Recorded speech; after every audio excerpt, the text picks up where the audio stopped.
काही लोक सांगतात मास्टरबेशन सीन आहे, पाप आहे, की किती पण मास्टरबेशन करा, काही प्रॉब्लेम नाही. म्हणजे असं म्हणा ना की माणूस आधी चंद्रावर पोहोचला आणि नंतर क्लायटोरिसवर पोहोचला. सध्याच्या जगामध्ये 100 पैकी 30 लोकांना इरेक्टाईल डिस्फंक्शन आहे. पण पुरुषांचा जो डिझायर असतो ना हा स्पॉन्टेनियस असतो, बायकांचा हा रिस्पॉन्सिव्ह असतो. की ह्या जगात 3 प्रकारच्या बायका आहेत. पहिली कॅटेगरी अशी आहे की तिच्या पार्टनरने 2 मिनिटात जरी वीर्य काढलं तरी ती पहिल्या कॅटेगरीतली समाधानी आहे. बायकांमध्ये ऑर्गॅझमच नसतो. दुसऱ्या कॅटेगरीमध्ये सगळ्यात जास्त बायका येतात, त्यांना ऍटलिस्ट 5 ते 15 मिनिट टाइम पाहिजे असतो. लग्न होणार असतं तेव्हा पहिल्या वेळी फार पेन होतं बरं का. आणि अजून एक तिसरी पण कॅटेगरी आहे की पार्टनरने 45 मिनिटं जरी केलं तरी तिला वाटतं तासभर व्हावं, दिवसातनं 2-3दा व्हावं. हर बार गरम करके ठंडा ही छोड़ देते. आता ज्यांनी तिला सांगितलेलं असतं ना की पेन होणार, हे सेक्स करण्यापासून राहतात का? फॉरेन कंट्रीज मध्ये कसं असतं, 15व्या वर्षी 16व्या वर्षी तो जो मुलगा आहे बाहेर शॉपिंगला जातात तसं बाहेर सेक्स करून येतो. Someone's misery is someone else's dream. तर त्या स्त्रीचं सरळ म्हणणं होतं की ते शाहरुख खान बघ ना, तो कसा छान रोमांस करतो आणि मग तिच्या जवळ येतो, पण तू मला 8-8 दिवस झाले तरी तसं भेटतच नाहीये. बऱ्याचदा तर असं होतं की मेल पार्टनरला फार सेक्स हवा असतो पण फिमेल पार्टनरला त्याच्या तो नकोसा वाटतो. मग कदाचित फोन जातो आईकडं मुलीचा, आई ग बहुतेक ह्यांच्याकडनं काही होत नाही. तुम्ही दर 4-5 दिवसांनी तुम्हाला इच्छा झाली, सेक्स केला आणि इमर्जन्सी पिल घेतली, दिस इज नॉट डन. तो त्या लग्नाच्या ठिकाणी मंडपात आहे, बाजूला ते बँड आणि तुतारीचा आवाज येतोय आणि तो तिकडनं फोन करतो मला, सर माझं होईल ना सगळं चांगलं. आणि ऍक्च्युअली केलं तर ते तुम्हाला दोघांनाही सॅटिस्फाय होऊ शकतं ना. 21 ते 29 हे गोल्डन इयर्स आहेत. म्हणजे दुसरं कोणीतरी सेक्स करतंय ते पाहून मला स्टिम्युलेशन येतं, मग मी सेक्स करताना मी ते पाहिलं नाही तर मला स्टिम्युलेशन नाही आलं तर झाले ना भाऊ.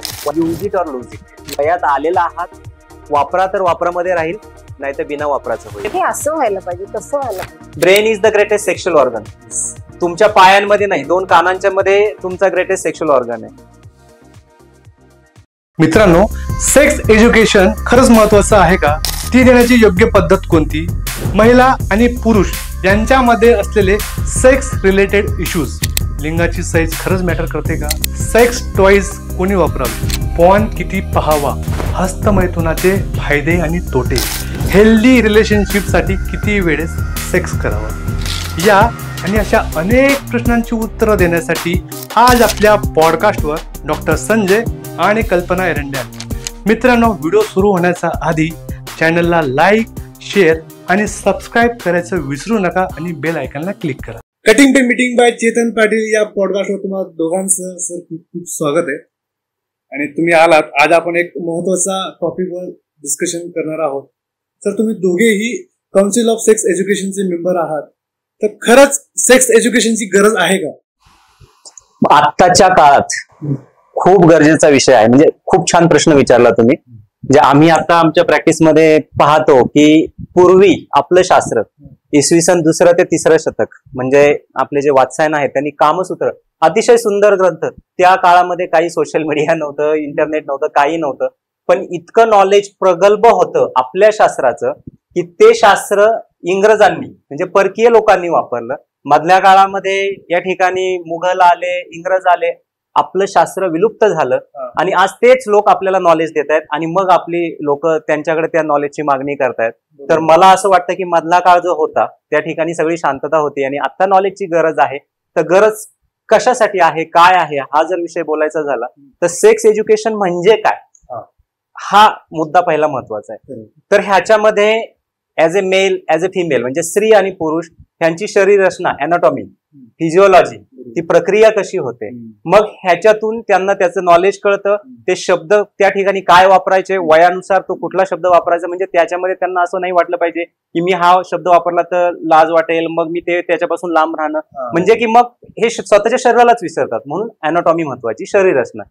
बाकीच्या नंतरच्या ज्या गोष्टी येतात वय वाढल्यानंतर, की मग गर्भधारणा किंवा मग गर्भ राहू नये म्हणून पण, म्हणजे प्रोक्रिएशन, रिक्रिएशन. प्रोक्रिएशन प्लीजर, आनंद मिळवण्यासाठी, आणि दुसरं म्हणजे रिक्रिएशन म्हणजे गर्भधारणा होण्यासाठी. तर हा जीवनाचा भाग आहे. त्याशिवाय तर मेल फिमेल लग्न पण नाही करणार. आणि मग त्याच्याबरोबर राहिला प्रश्न एसटीडी, म्हणजे जर का आता ऑप्शन नाहीये काही आणि मग बाहेर जाऊन कुठं तुम्ही संबंध ठेवणार आहात, तर मग त्या ठिकाणी तुम्ही काय करायला पाहिजे, प्रोटेक्शन वापरायला पाहिजे किंवा मग अजून काही गोष्टी काय काळजी घ्यायला पाहिजे. नाही घेतल्या तर त्याचा परिणाम तुमच्या शरीरावरती होऊ शकतो आणि ते आयुष्यासाठी धोकादायक राहू शकतं. खरंय. म्हणून सेक्स एज्युकेशन आहे ही काळाची गरज आहे.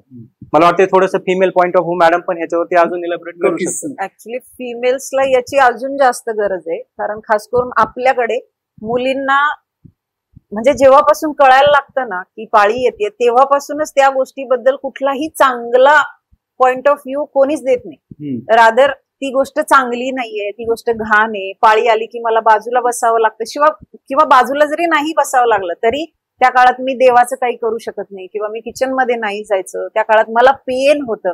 या गोष्टींमुळे माझ्या मनात त्या गोष्टीबद्दल एक तिरस्कार येतो आणि आई वडील किंवा पूर्ण कुटुंब तुम्हाला ह्या गोष्टीपासून लांब ठेवण्याचा प्रयत्न करतो. बरोबर आहे. प्रॉब्लेम याचा हा होतो की जेव्हा ती मुलगी लग्न करून नवऱ्यासमोर जाते, आतापर्यंत जी गोष्ट घाण होती ती गोष्ट चांगली आहे आणि मी ती या माणसासोबत इथून पुढे आयुष्यभर करायची, ती गोष्ट मला जमली पाहिजे, मला पचली पाहिजे आणि त्याच्यामुळे मग मला काही प्रॉब्लेम सॉल्व्ह करावे लागतात. ह्या गोष्टीसाठी का होईना त्या मुलीला ह्या गोष्टीबद्दलचं नॉलेज देणं आणि त्याबद्दल तिची तयारी करून घेणं की लग्नानंतर ह्या गोष्टी असणार आहेत, कारण अजूनही आपल्याकडे लग्नाआधी सेक्स हा टॅबू आहे आणि मुलींच्या बाबतीत तो बोलणं सुद्धा पाप आहे आणि त्याचा प्रॉब्लेम मग त्यांच्या मॅरिड लाईफ मध्ये होतो आणि यासाठी मुलींना सेक्स एज्युकेशनची खूप खूप गरज आहे. सर, सध्याची परिस्थिती भारताची काय आहे सेक्स एज्युकेशनला घेऊन आणि ती कशी बदलता येऊ शकते आणि सेक्स एज्युकेशन नेमकं कोणत्या वयापासून द्यायला हवं आणि ते कसं द्यायला हवं? अतिशय चांगला प्रश्न आहे. सध्याची परिस्थितीमध्ये आता आपणही आता सध्याला जे काही ऑनलाईन प्लॅटफॉर्म साठी करतोय तर लोकांना ऑनलाईन प्लॅटफॉर्मवरतीच ही इन्फॉर्मेशन सध्या मिळायला लागली आहे. पूर्वी तर मोठा भाऊ असेल किंवा मग आजूबाजूचा कोणी मित्र असेल तर हे लोक सांगायचे. सगळंच नॉलेज खरं मिळायचं अशातला काही भाग नाहीये काही, म्हणजे की आता थोडंफार कुठं काही कळायला लागलंय. पण ह्याच्याही दोन गोष्टी आहेत, एक उजवी बाजू एक डावी बाजू. सिंपल उदाहरण देतो की मास्टरबेशनचं. तर काही लोक सांगतात मास्टरबेशन सीन आहे, पाप आहे, मास्टरबेशन करायला नाही पाहिजे आणि दुसरी बाजू सांगते की किती पण मास्टरबेशन करा काही प्रॉब्लेम नाही. मीन्स त्या व्यक्तीनं स्वतःला कुठं पाहायचं की मी जास्त करावं की मी करू नये, कन्फ्युजन. मग ह्याच्यासाठी ते प्रॉपर नॉलेज मिळण्यासाठी त्यांनी एकतर डॉक्टरांना भेटायला पाहिजे. ऑनलाईन प्लॅटफॉर्मवरती सगळंच नॉलेज योग्य मिळेल अशातला काही भाग नाही. म्हणजे भारताची परिस्थिती अशी आहे की आपल्याकडे अजूनही सेक्स एज्युकेशन हा पाठ्यपुस्तकामध्ये अभ्यासक्रमामध्ये आलेला विषय नाहीये. मधल्या काळामध्ये थोडंफार मला वाटतंय की HIV वगैरे ह्याची जनजागृती वगैरे करण्यासाठी एक 7वी 8वी पासूनच्या पुढच्या मुलांना जे आहे त्या ठिकाणी थोडंसं नॉलेज दिलं गेलं. पण ह्याच्या पलीकडे काही होत नाही. प्रत्येकाला आपल्या इंडिव्हिज्युअल लेव्हलवरती, वैयक्तिक लेव्हलवरती कुठं ना कुठं नॉलेज मिळवावं लागतं. तो व्यक्ती मग पॉर्न साईट पासून तर अजून काय कुठल्या साईट मिळतील, मी तर काय सांगेल ह्या लेवल पर्यंत मग तो त्याचा प्रयत्न करतो. शेवटी त्यातून किती चांगलं नॉलेज मिळेल हे सांगू शकत नाही. तर राहिला प्रश्न वयाचा. शेवटी इनबॉर्न मेल फिमेल जे काही जेंडर जन्माला येतं आहे या ठिकाणी, तर ह्याच्यामध्ये ती व्यक्ती मी तर सांगेल 3 वर्षाची झाल्यापासूनच त्या व्यक्तीला कळायला पाहिजे. म्हणजे आता पालक म्हणून तुम्ही जेव्हा त्या बाळाला आंघोळ घालायला जाताय, 3च वर्षाचं बाळ येते, त्याला हे कळतं की तुम्ही सांगितले बाळा डोळा म्हण, बाळा कान म्हण, बाळा नोज म्हण नोज. पण आपण कधी बोलतो का की बाळा लिंग बोल, बाळा पेनिस बोल? ठीक आहे, हे अवघड शब्द किंवा इतर 4 लोकांमध्ये बसल्यानंतर कानाला न ऐकावेसे वाटणारे शब्द बोलायची गरज नाहीये. पण नुन्नी हा शब्द तर वापरू शकता ना. ऍटलिस्ट तो शब्द नुन्नी हा वापरल्यावर इतर वेळी ते बाळ बाकी कुठं तर तो शब्द नाही वापरणार. म्हणजेच त्याला त्याची जेंडर आयडेंटिटी जी आहे की तुला ते आहे, उद्या तो विचारेल की माझ्या बहिणीला तसं नाहीये. मग कन्फ्युजन क्रिएट होतं ना. मग त्याला तुम्ही ते नॉलेज नाही दिलं तर त्याच्या पद्धतीनं तो शोधायचा उद्या जेव्हा प्रयत्न करेल कदाचित ते चुकीचं नॉलेज पण मिळू शकतं. म्हणून कमी वयापासूनच ह्याची सुरुवात व्हायला पाहिजे. मग त्याच्या पुढे एज चालू होतं प्युबर्टी, म्हणजे पौगंड अवस्था मराठी भाषेमध्ये.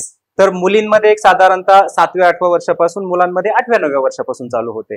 तर मग हे जे काही ऍडोलेसंट एज आहे हे एक साधारणतः म्हणजे प्युबर्टी एज कम्प्लीट होतं मुलींमध्ये 14व्या वर्षापर्यंत, मुलांमध्ये 15व्या वर्षापर्यंत. तर हा जो पिरियड आहे ह्या पिरियडमध्ये ऍटलिस्ट आईनं मुलीसाठी, म्हणजे मला असं वाटतंय की ह्या मॅडम हे चांगल्यापैकी सांगू शकतील, तर मी मुलाच्या बाबतीत सांगतो की मुलगा जेव्हा मित्रांमध्ये खेळायला जातो तेव्हा त्याचे मित्र पण त्याला ह्या बाबतीत प्रश्न विचारत असते की तुझ्या घरी, कारण प्रत्येकाची घरची पार्श्वभूमी सेम नसते, मग त्याला नॉलेज पण सेम नाही मिळणार. तर म्हणून थोडंफार मला असं वाटतं की अजूनही पाठ्यपुस्तकांमध्ये ऍटलिस्ट अॅनाटॉमी फिजिओलॉजी हे शिकवलं जात नाही. म्हणजे मोठ्या क्लासमधल्या मुलांना पण ते पटकन उरकलं जातं. कदाचित तुम्ही मूवीमध्ये हे पाहिलेलं असेल की त्याची शरीर रचना एखाद्या पुरुषाची स्त्रीची, तर ते त्या मुलांना लहानपणापासून थोडंसं कळायला पाहिजे ह्या सगळ्या गोष्टी. आणि मग त्याच्याबरोबर ही प्युबर्टी जेव्हा डेव्हलप होते, मग शरीरामध्ये बदल होतात. सुरुवातीला पुरुषांमध्ये टेस्टिकल साईज, गोटीच्या जागेचा साईज वाढायला लागतो. त्या ठिकाणी प्रायव्हेट पार्टला हेअर ग्रोथ व्हायला लागते, केसांची ग्रोथ व्हायला लागते. मग हे सगळे बदल होत असताना मुलाने आपल्या वडिलांबरोबर ह्या गोष्टी फ्रेंडली बोलायला पाहिजेत. वडिलांनीही त्याच्या वयानुसार ह्या गोष्टी त्याला सांगायला पाहिजेत. आणि राहिला प्रश्न मुलींचा, तर मॅडम सांगू शकतो. मुलांचे अवयव किमान व्हिजिबल तरी, मुलींचे अवयव व्हिजिबल नाही, त्याबद्दल कोणीही, तिला आई सुद्धा बोलत नाही. आणि तिचं पहिलं इंट्रोडक्शन असतं जेव्हा तिला पहिली पाळी येते तेव्हा. आणि ऍज अ चाइल्ड म्हणून जरी ती प्युबर्टीमध्ये येत असेल तर तिच्यासाठी तो एक भीतीदायक अनुभव असतो. म्हणजे बऱ्याचदा मला काहीतरी झालंय या गिल्ट पासून त्याची सुरुवात होते. तर त्यापेक्षा आईनेच तिला या गोष्टीसाठी आधीच प्रिपेअर केलं की बाळा, तुझ्या पोटामध्ये गर्भाशय आहे की उद्या भविष्यात जाऊन ज्याच्यामध्ये तुझं होणारं बाळ वाढणार आहे आणि तुझं शरीर त्याला दर महिन्याला तयार करतं. जर नाही राहिला गर्भ तर तुझे गर्भाशय आतून पूर्ण क्लीन होतो आणि पाळी येते. ही एवढं बेसिक नॉलेज जरी तुम्ही तुमच्या मुलीला दिलं ना, तरी तिची ती जी भीती आहे किंवा त्याबद्दलची जी अँझायटी आहे ना, ती कमी होते. आणि प्लस म्हणजे त्याबद्दल बोलताना ती तिच्या आईशी कम्फर्टेबल बोलते. तशी तिला बाहेर पण, म्हणजे मी माझ्या मुलीवरून सांगते, ती जेव्हा मैत्रिणींमध्ये जाते तर तिच्या मैत्रिणी अशा कानात कुजबुजल्यासारख्या बोलतात बाळीबद्दल. पण शी इज ओपन टू अस. म्हणजे ती त्यांना म्हणते की मी माझ्या घरात माझ्या आई वडिलांसोबत सुद्धा ह्या गोष्टी फ्रँकली शेअर करते, कारण आम्ही हे तिच्याशी बोललोय. रादर आपल्याकडे अशी पद्धत आहे अजूनही खूप साऱ्या कम्युनिटीज मध्ये की मुलीची पहिली पाळी ही सेलिब्रेट केली जाते. पण काळाच्या ओघात ह्या गोष्टी मागे पडत चालल्यात. म्हणजे तुम्ही त्याचं काय म्हणतात ना, ते जे छान आहे, आपण एक कळीचं फुल होतंय हे सेलिब्रेट करण्याऐवजी आपण तिला किळसवाणी आहे, किळसवाने जे भाव आहेत ना ते आणतोय पाळीबद्दल. आणि ह्या गोष्टी चांगल्या नाही, म्हणून तिला ह्या गोष्टींबद्दल आईने सांगणं. आणि जेव्हा ती शाळेत जाईल तेव्हा टीचर्स कडून, कारण मुलींच्या बाबतीत, इव्हन आता मुलांच्या बाबतीत सुद्धा गुड टच आणि बॅड टच ह्या गोष्टी माहिती करून देणं, याच्यासाठी या गोष्टी ओपनली बोलणं त्या टप्प्यावर. म्हणजे असं नाही की तुम्ही 6-7 वर्षाच्या बाळाला सेक्स म्हणजे काय हे सांगायचं नाही, इट इज नॉट एक्सपेक्टेड. पण 8-9-10 वर्षात, आता तर 10व्या-11व्या वर्षी पाळी येते मुलींना, खूप लवकर येते. मुलांचं पण जे प्युबर्टल एज आहे ते अलीकडे सरकले. मग ह्या गोष्टी त्यांना आधी माहीत असणं, ते तुम्ही सांगणं. आणि कसं असतं, माझ्या ओळखीत माझ्यासाठी सगळ्यात कम्फर्टेबल व्यक्ती कोण असते, माझी आई किंवा माझे वडील. मग मी जर त्यांच्याशी कम्फर्टेबल असेल तर उद्या काही झालं तर मी तेवढ्याच कम्फर्टेबली माझ्या आईला येऊन सांगू शकते ना की माझ्या शाळेत असं असं झालं, एका मुलीला पिरियड्स आले, मग डाग पडला, मग मी तिला सांगितलं, टीचरला घेऊन गेले, टीचरकडे तिला सोडलं, टीचरना सांगितली तिची काळजी घ्यायला. हे कधी येईल जेव्हा त्या मुलीला तिच्या आईने हे सगळं सांगितलेलं असेल. आणि म्हणून मुलींची हा मोकळा संवाद खूप गरजेचा आहे. आणि फक्त आईचा नाही, वडिलांचा सुद्धा नाही, तर मुलींना पहिल्यापासून हे ट्रेनिंग मिळतं की ही गोष्ट मेल्सच्या समोर डिस्कस करायची नाही, ही गोष्ट त्यांच्या समोर डिस्कस करणं चांगलं नाही. आणि याचा परिणाम त्यांच्या मॅरिड लाईफ मध्ये किंवा त्यांच्या रिलेशनशिप मध्ये गरजेचं आहे. पुढे जेव्हा त्या कॉलेजमध्ये जातील, ऍक्च्युली आपल्याकडे सेक्स एज्युकेशन हा टॉपिक मधल्या काळात ऍड पण झालाय. पण प्रॉब्लेम काय झाला, सेक्स एज्युकेशनच्या नावाखाली फक्त अॅनाटॉमी शिकवली जाते आणि थोडीफार फिजिओलॉजी. म्हणजे तुम्ही टप्प्याटप्प्याने जा ना, तुम्ही 8वीच्या मुलींना पिरियड्स आणि अॅनाटॉमी याच्याबद्दल सांगता, तसं तुम्ही 10वी किंवा त्याच्या पुढच्या मुलांना, 10वी-11वीच्या मुलांना 1-2 सेशन घ्यायला काय हरकत आहे की काय असते रिलेशनशिप. कारण जोपर्यंत त्या मुलाला हे कळत नाही की मी विदाऊट कन्सेंट कुणाला टच नाही करू शकत, हे शिक्षण त्याला आईकडून मिळावं लागतं. कारण तो जेव्हा त्याच्या आईच्या संपर्कात असतो तेव्हा त्याच्या आईनं किंवा त्याच्या बहिणीनं त्याला हे शिकवणं, त्याच्या कुटुंबानं त्याला हे शिकवणं की हा टच गुड टच आहे आणि याच्यासोबत तू कुठल्याही फिमेल सोबत कॉन्टॅक्ट मध्ये राहू शकतोस, याच्यात जबरदस्ती नाही पाहिजे.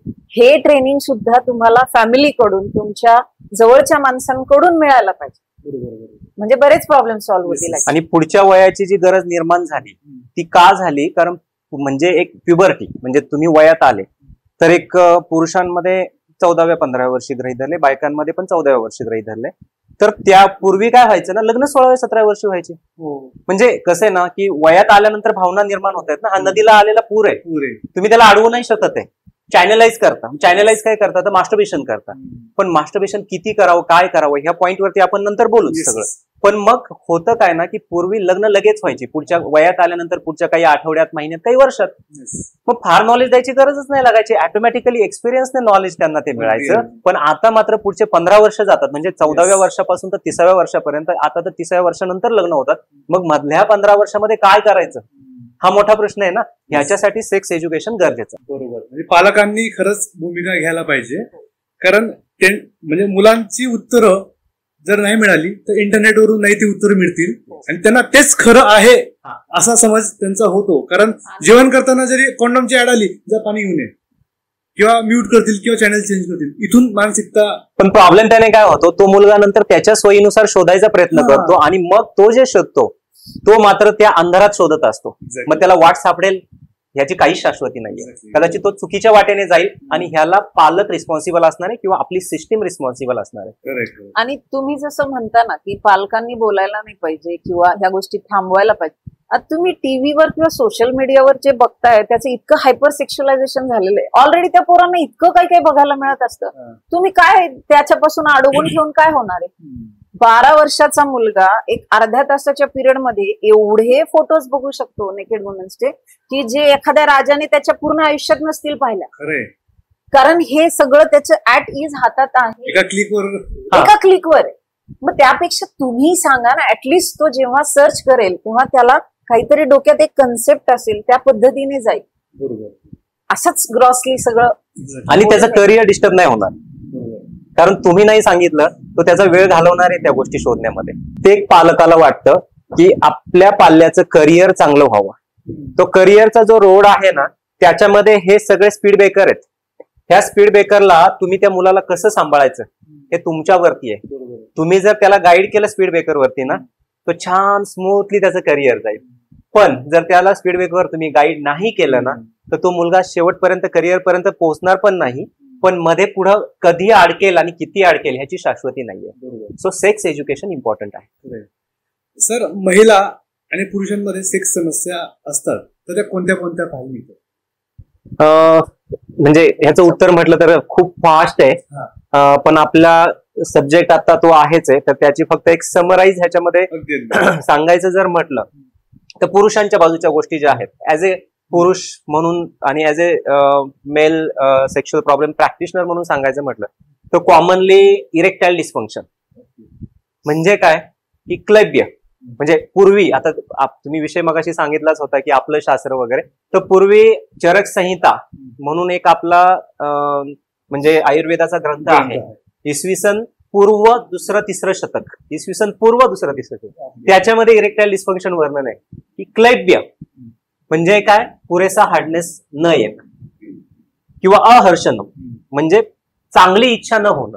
सो त्याला आता आपण इंग्लिशमध्ये लिबिडो म्हणतो, जो इंग्रजांनी सांगितला. सो पुरेशी इच्छा न होणं, लिबिडो कमी असणं म्हणजे इच्छा कमी असणं, आणि इरेक्टाईल डिस्फंक्शन म्हणजे पुरेसा हार्डनेस त्या पुरुषाला म्हणजे मेल पार्टनरला वाटणं किंवा फिमेल पार्टनरला वाटणं, दोघांपैकी कुणाला पण वाटणं की पेनिसमध्ये, लिंगामध्ये पुरेसा हार्डनेस आलेला नाहीये. त्याला सिंपल आपण इरेक्टाईल डिस्फंक्शन म्हणतो. आणि सध्याच्या जगामध्ये ऑन ऍव्हरेज 30%, सध्याला 100 पैकी 30 लोकांना इरेक्टाईल डिस्फंक्शन आहे. इतका जेन्युइन प्रॉब्लेम आहे सध्याच्या ह्याच्यामध्ये. ओके. आणि दुसरं म्हणजे की प्रीमॅच्युअर इजॅक्युलेशन म्हणजे शीघ्रपतन, म्हणजे लवकर वीर्य बाहेर पडणं स्वतःचं किंवा पार्टनरचं समाधान होण्याच्या आधी. मग आता ही टर्म खूप वेग आहे, म्हणजे की दोघांच्या नुसार विचार करायचं म्हटलं तर ती अजूनच बदलते. म्हणजे काय की थोडक्यात की दोघांचं सॅटिस्फॅक्शन त्या कपलच्या नुसार, त्या जोडीनुसार दोघांचं समाधान झालं त्या टाइम मध्ये तर दॅट इज ओके. पण मग आता त्याचं उदाहरण देतो की ह्या जगात 3 प्रकारच्या बायका आहेत. पहिली कॅटेगरी अशी आहे की तिच्या पार्टनरने 2 मिनिटात जरी वीर्य काढलं, म्हणजे हे मी लिंग योनीमध्ये घातल्यानंतरचा पुढचा टाइम बोलतोय, 2 मिनिटात जरी त्या पुरुषाचं वीर्य निघालं तरी ती पहिल्या कॅटेगरीतली समाधानी आहे, तिला काही प्रॉब्लेम नाही. दुसऱ्या कॅटेगरीमध्ये सगळ्यात जास्त बायका येतात. हा. त्यांना ऍटलिस्ट 5 ते 15 मिनिट टाइम पाहिजे असतो. ओके, आणि हाच पुरुषांचा ऍव्हरेज टाइम आहे हा. सगळ्या पुरुषांचा, हेल्दी पुरुषांचा 5 ते 15 मिनिट. आणि अजून एक तिसरी पण कॅटेगरी आहे की पार्टनरने 45 मिनिटं जरी केलं तरी तिला वाटतं तासभर व्हावं, दिवसातनं 2-3दा व्हावं. मग ही कॅटेगरी 15%, 2 मिनिटाच्या खालची कॅटेगरी 15%. पण आता लग्न करायला जाताना कोणी विचारत नाही ना, तुझा टायमिंग किती आहे, माझा टायमिंग किती आहे, तर लग्नच नाही होणार. मग हे सगळं स्वतःच्या मनात असतं, पण तरी सुद्धा सिच्युएशन नुसार दोघांनी एकमेकांना सपोर्ट करायचा असतो. म्हणजे काय की त्या स्त्रीला वाटतं की नाही हे ठीक आहे, 2 मिनिटं ठीक आहे, पण त्या पुरुषाला वाटतं नाही यार मला असं अजून नाही वाटत, तर तिनं त्याला थोडं ऍडजस्ट करावं. ज्या स्त्रीला वाटतं की नाही दिवसातनं 2-3दा व्हावं किंवा थोडा टाइम जास्त चालावं, तर तिनं थोडंसं तिच्या मेल पार्टनरसाठी ऍडजस्ट करावं. तर मग ह्याच्यामध्ये थोडासा स्टार्ट स्टॉप करून सेक्स करणं, थांबून करणं, किंवा ह्याच्यामध्ये ट्रीटमेंट पार्ट पण येतो. तर हे 2 मेजर कन्सर्न्स आहे आणि दोन्ही पण 30% आहे सध्याच्या जगामध्ये. महिलांचं काय? मेल्स बद्दल अजून पण एक सांगते की म्हणजे त्या दोघांच्या मध्ये फक्त एकच गोष्ट झाली पाहिजे याचा अट्टहास धरणं हा पण एक फॅक्टर आहे याच्यामध्ये. म्हणजे फक्त पेनिट्रेटिव्ह सेक्स व्हायला पाहिजे आणि तो एवढाच वेळ चालला पाहिजे हा अट्ट, मग तो पुरुषाने धरो किंवा महिलेने धरो त्याने प्रॉब्लेम होतो. आणि ह्याचा परिणाम फक्त पुरुषांवर नाही बायकांवर पण होतो, कारण बायकांमध्ये पण असतात प्रॉब्लेम्स. म्हणजे जनरली पहिलं तर असं समजलंच जायचं की बायकांमध्ये ऑर्गॅझमच नसतो. क्लायटोरिस म्हणून जो ऑर्गॅन आहे बायकांच्या बॉडीमध्ये, ज्याला प्लेजर बटन म्हटलं जातं, त्यालाच 1998 मध्ये रेकग्निशन मिळालं ऑस्ट्रेलियाच्या एका सायंटिस्ट कडून. त्याचा पेपर प्रेझेंट झाला आणि आता क्लायटोरिसचे फोटो जे ऍक्च्युअल फोटोज आहेत ते सगळीकडे शिकवले जातात किंवा दिसतात तुम्हाला इंटरनेटवर. म्हणजे ही गोष्ट आतापर्यंत म्हणजे असं म्हणा ना की माणूस आधी चंद्रावर पोहोचला आणि नंतर क्लायटोरिसवर पोहोचला, इतका फरक आहे. पण मग तिच्या ऑर्गॅझम बद्दल माहित नाही, तिला ऑर्गॅझम येतो कसा, त्याच्यासाठी अजून काय काय गोष्टी असतात, पेनिट्रेटिव्ह सेक्स सोडून पण अजून काही गोष्टी असतात का, तिच्या भावना. कारण पुरुषांचा जो डिझायर असतो ना हा स्पॉन्टेनियस असतो आणि बायकांचा हा रिस्पॉन्सिव्ह असतो. माझ्या पार्टनर कडून माझ्याकडे ज्या रिएक्शन्स असतात त्याला रिस्पॉन्स म्हणून माझा डिझायर असतो. आणि ह्याच्यामुळे मग लॉस ऑफ डिझायर ही सगळ्यात मोठी कंप्लेंट आहे फिमेल्स मध्ये. प्लस पेनफुल सेक्स, किंवा जर तुम्हाला भीती वाटत असेल, त्याची अँझायटी असेल, त्याच्यामुळे सेक्स करता नाही येणं, ज्याच्यामध्ये वजानिझमस ही एक मेजर कंडिशन आहे, याच्याबद्दल आपण पुढे बोलू. हा एक फॅक्टर आहे की जो भारतामध्ये खूप कॉमन आहे. जसं मी मगाशी म्हटलं की मुलींना ह्या गोष्टीबद्दल ज्ञान नसतं आणि लग्नानंतर लगेच करायचं तर ते प्रत्येकीला जमतं असं नाही. आणि मग म्हणून जे इश्यूज येतात की ज्याच्यामुळे ऍक्च्युअली पेनिट्रेटिव्ह सेक्स होऊ शकत नाही नॉर्मली, तर दॅट इज कॉल्ड एज वजानिझमस. आणि प्लस मग अनऑर्गॅझमिया म्हणजे ऑर्गॅझम मिळत नाहीये, सॅटिस्फॅक्शन मिळत नाहीये, या मेजर कंप्लेंट्स असतात फिमेल सेक्शुअल प्रॉब्लेम्स मध्ये. आणि प्लस इन्फेक्शन्स हे दोन्ही कपल्स मध्ये असू शकतात. अँझायटी पुरुषांमधली भीती, म्हणजे मगाशी मी जे 2 पॉईंट बोललो, इरेक्टाईल डिस्फंक्शन, प्रीमॅच्युअर इजॅक्युलेशन, हे मित्रांमधलं जरी ऐकलं ना तो स्वतः कुठंतरी विचार करायला लागतो स्वतःच्या मनामध्ये, अरे यार मला ह्याच्यातलं काहीतरी असू शकतं बरं का. तो कदाचित एक्सपोज नाही अजून, पण नंतर मग त्या भीतीपोटीच तो कुठंतरी एक्सपोज होतो. आणि पूर्वी कसं असायचं ना, लग्न एक 16व्या-17व्या वर्षी व्हायची, म्हणजे की पुरुष त्या वयात येत आहेत, तर जिथून वयात येत आहेत म्हणजे निसर्गाने तुम्हाला कॅपेबल बनवलंय 16व्या-17व्या वर्षी, तर तो टेस्टोस्टेरॉन सेक्स हार्मोन असा वाढत जातो 21व्या वर्षापर्यंत. 21 ते 29 हाय लेवलला राहतो आणि 29 नंतर सडनली कमी कमी होत 70-80 वर्षापर्यंत पण पुरुष सेक्स करू शकतात. हा, पण 21 ते 29 हे गोल्डन इयर्स आहेत आयुष्यातली पुरुषांच्या सुंदर वर्ष. आणि पुरुष हे नेहमी ऍक्टिव्ह पार्टनर आहेत. मग पुरुष ऍक्टिव्ह पार्टनर आहेत तर पुरुषांना इरेक्शन, हार्डनेस पेनिस मध्ये आल्याशिवाय तर इंटरकोर्स कम्प्लीट नाही होणार आहे. मग ह्याच्यामध्ये निसर्गाने काय केलंय की चान्स दिलाय त्या वयाचा, गोल्डन इयर्सचा, की ज्या वयात तुला कॅपेबल बनवलंय 16व्या-17व्या वर्षी, तर त्याच्या पुढच्या काही आठवड्यात, पुढच्या काही वर्षात, पुढच्या काही महिन्यात सेक्स चालू व्हायला पाहिजे. पण पूर्वी लग्न पण तेव्हा व्हायची, कुणाला काहीही प्रॉब्लेम यायचा नाही, म्हणजे 30व्या वर्षापर्यंत 2-3 मुलं पण होऊन जायची, सगळं सुरळीत चालायचं. तेव्हा हे ज्या गोष्टी होत्या नॅचरली होत होत्या. पण आता काय होतंय, करिअर, प्रोफेशन, एज्युकेशन ह्याच्यात इतका टाइम निघून जातो की त्याच्यामध्ये 30 वर्ष वय कधी येतं ते कळत नाही. आणि त्याच्यामुळं मग त्या पुरुषांनी कदाचित कधी सेक्स केलेला असेल नसेल, फॉरेन कंट्रीज मध्ये कसं असतं, 15व्या वर्षी 16व्या वर्षी तो जो मुलगा आहे बाहेर शॉपिंगला जातात तसं बाहेर सेक्स करून येतो, घरच्यांना घरी आलं की सांगतो मी करून आलो, दे आर कॅज्युअल, त्यांना काही प्रॉब्लेम नाही ह्या गोष्टीचा काही. पण आपल्याकडे मात्र असं आहे की लग्नाच्या आधी टोटली क्लोज, काही करायचं नाही, ते खूप वाईट आहे. आणि लगेच दुसऱ्या दिवशी लग्न झाले की लगेच चालू होतात गप्पा, मुलं कधी होणार. कसं शक्य आहे? एका ह्याच्यातनं दुसऱ्याच्या ट्रान्सफर होताना तुम्ही ज्या पिरियडमध्ये त्यांना एक्सपेक्टेशन ठेवताय, अपेक्षा ठेवताय, तर ते वय बरंच पुढे गेलेलं असतं. आणि मग पुरुषांमध्ये निर्माण होते अँझायटी परफॉर्मन्स, त्या गोष्टीचं दडपण, माझं होईल की नाही होईल, कसं होईल, आणि ह्या विचारांनी जे व्हायला पाहिजे ना ते नीट होत नाही. म्हणजे brain is the greatest sexual organ. तुमच्या पायांमध्ये नाही, 2 कानांच्या मध्ये तुमचा ग्रेटेस्ट सेक्शुअल ऑर्गन आहे. त्यामुळं त्या मेंदूला ते दडपण यायला लागलं की मग इरेक्शन चांगलं होत नाही, आणि मग तिथून हे विषारी चक्र चालू होतं. तुम्हाला सुद्धा पॉडकास्टवर यायचंय आणि हजारो लोकांसमोर व्यक्त व्हायचंय. नमस्कार, मी cutting pay meeting by Chetan Patil या पॉडकास्टचा होस्ट, आणि आम्ही तुम्हाला आमंत्रित करतो आपल्या हक्काच्या पॉडकास्टवर येऊन व्यक्त होण्यासाठी. इथे येऊन तुम्ही तुमचे विचार, तुमचे व्यवसाय आणि सर्व्हिसेस हजारो लोकांपर्यंत पोहोचू शकतात. तुम्ही तुमचं नाटक आणि सिनेमा सुद्धा प्रमोट करू शकता. आतापर्यंत अनेक तज्ञ पाहुणे आपल्या पॉडकास्ट येऊन गेलेत आणि आता नंबर आहे तुमचा. पॉडकास्ट संदर्भात अधिक माहितीसाठी खाली दिलेल्या नंबरवर संपर्क करा. भेटूया लवकर. काही रिलेशनशिप मध्ये आपल्याला काही प्रॉब्लेम्स पाहायला मिळतात, जसं फॅन्टसी वेगवेगळी असणे किंवा मग मेल डॉमिनेटिंग असणं, प्रत्येकाची इच्छा वेगवेगळी असते. तर मग हे प्रॉब्लेम कसे फेस करावेत? हा रिलेशनशिप म्हणजे बिफोर मॅरेज असो, आफ्टर मॅरेज असो, तर आफ्टर मॅरेज तर कंपल्शनच आहे रिलेशन टिकवण्यासाठी. ऍटलिस्ट आता तरी इंडियामध्ये अजूनही लग्न टिकवणं हे कंपल्शन मानलं जातं पॅरेंट्स कडनं तरी किमान. ओके, तर मग तिथं मात्र जबाबदाऱ्या जास्त वाढतात. लग्नाच्या अगोदरच्या जबाबदाऱ्या तेवढ्या नसतात, म्हणजे ते रिलेशनशिप स्पॉईल होईल किंवा काय ह्याबद्दल फारसा सिरियसनेस नसतो, कॅज्युअली घेतलं जातं. मग जेव्हा तुम्ही कॉन्शियस होता ना की आता हे कॅज्युअली घेऊन नाही चालणार, म्हणजे आता आमच्याकडे एखादा पेशंट येतो की माझं लग्न 1 महिन्यानंतर आहे, 3 महिन्यानंतर आहे, आणि मग मला असं वाटतं की मला कुठेतरी ट्रीटमेंटची गरज आहे, आणि मला ते इनसेक्युअर फील होतंय की नाही मला काहीतरी प्रॉब्लेम आहे. मित्रांकडनं काहीतरी ऐकलेलं असतं की कुणाचा तरी डिवोर्स झाला, त्यांच्यामध्ये फिजिकल रिलेशनशिप कम्प्लीट नाही झालेलं, आणि मग ते दडपण अजूनच वाढतं. कारण का त्या मुलाने कधीच काही केलेलं नसतं, आणि मग तो अजून जास्त घाबरतो, आणि मग तो ट्रीटमेंटसाठी येतो. तर मग ह्याच्यामध्ये ट्रीटमेंट देताना आम्ही आमच्या बाजूने जे काउन्सिलिंग करतो, पण काही लोक त्यातून इतके कॉन्शियस असतात की मला अनुभव आहे की तो त्या लग्नाच्या ठिकाणी मंडपात आहे, बाजूला ते बँड आणि तुतारीचा आवाज येतोय, आणि मग तिकडनं फोन करतो मला, सर माझं होईल ना सगळं चांगलं. मला असं वाटतं ना की खरंच ह्या लोकांना अगोदर हे नॉलेज जर मिळालं तर हे जास्त उपयोगी पडेल, कारण ऐन वेळी काही करायचं म्हटलं की जास्त टेन्शन येतं. बरोबर. मग आता ह्याच्यातला मेन मुद्दा काय की रिलेशनशिप, आणि ते लग्न झाल्यानंतर किंवा ते जेव्हा रिलेशनशिप मध्ये येतात तर त्यांचा शेवटी फोकस हाच असतो की आमचं रिलेशनशिप, फिजिकल रिलेशनशिप, शारीरिक रिलेशनशिप कम्प्लीट होणं. त्याला आपण अनकॉन्झ्युमेट मॅरेज म्हणतो.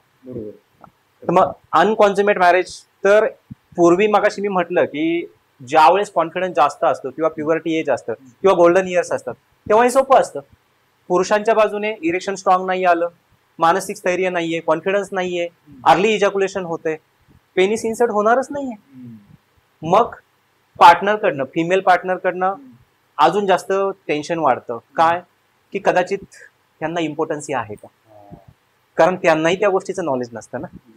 मग कदाचित फोन जातो आईकडं मुलीचा, आई ग बहुतेक ह्यांच्याकडनं काही होत नाही. मुलीनं छोटंसं सांगितलेलं असतं, आईला खूप जास्त वाटतं. आईच्याकडनं थोड्या दिवसांनी ते भावांकडे जातं तिच्या, आणि मग ह्याची प्रायव्हसी सगळी डिस्क्लोज होते, सगळ्यांना कळतं, आणि मग मात्र त्या मुलाला टेन्शन येतं जास्त. आणि त्या टेन्शनमुळे तो करण्याच्या अगोदरच इतका डिस्टर्ब असतो. म्हणजे मी मगाशी म्हटलं मेंदू हा सेक्सचा सगळ्यात मोठा होय, तो ते टाळायला लागतो. म्हणजे की बायकोचे पिरियड्स चालू असतील तर त्याला छान इरेक्शन येतं, कारण त्याला माहिती असतं आता आपल्याला काही करायचं नाहीये, आपण सेक्युअर झोन मध्ये. पण ऍक्च्युअली जेव्हा इतर वेळी करायचे ना, तो ती झोपेपर्यंत त्या बेडवर पण जात नाही झोपायला, इतकं त्याला टेन्शन येतं. आणि मग हे दिवसेंदिवस वाढत जातं. म्हणजे आमच्याकडे असे पेशंट आहे की लग्नाला 18 वर्ष झालेत आणि आता घरातले विचारायला लागलेत कधी होणार आहेत मुलं बाळ.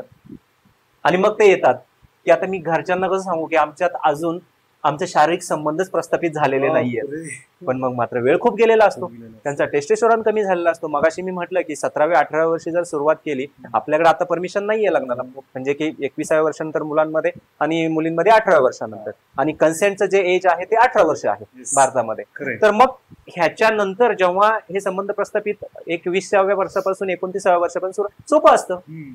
कारण समजा प्रीमॅच्युअर इजॅक्युलेशन झालंच, शीघ्रपतन, कारण शरीर स्पर्श मास्टरबेशन करताना तो फील तेवढा स्ट्रॉंग नसतो जेवढा ते शरीर स्पर्शाचा असतो, अगदी, अगदी. आणि मग तिथे शीघ्रपतन झालं. ते एक रिफ्रॅक्टरी पिरियड म्हणून टर्म आहे मेडिकल लँग्वेजमध्ये, की एकदा वीर्य बाहेर पडल्यानंतर परत लिंगामध्ये ताठरता येण्यासाठी जो टाइम लागतो त्याला म्हणतात रिफ्रॅक्टरी पिरियड.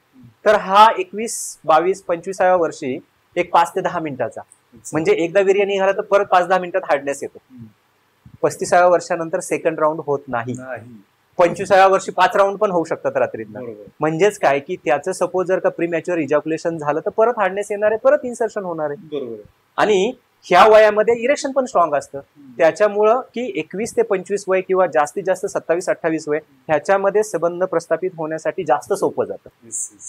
आणि म्हणून आजकाल IT कल्चर असेल किंवा उशिरा लग्न होणार असतील आणि तिशीनंतर होणार असतील तर ह्याच्यामध्ये पुरुषांकडनं प्रीमॅच्युअर इजॅक्युलेशन, इरेक्टाईल डिस्फंक्शन ह्या गोष्टींमुळे कॉन्झ्युमेट होत नाही किंवा भीतीपोटी होत नाही. बरोबर. आणि अनाटॉमिकल टर्म मध्ये एक आहे, म्हणजे पेनिसची फोरस्किन असते तर ती टाईट असते.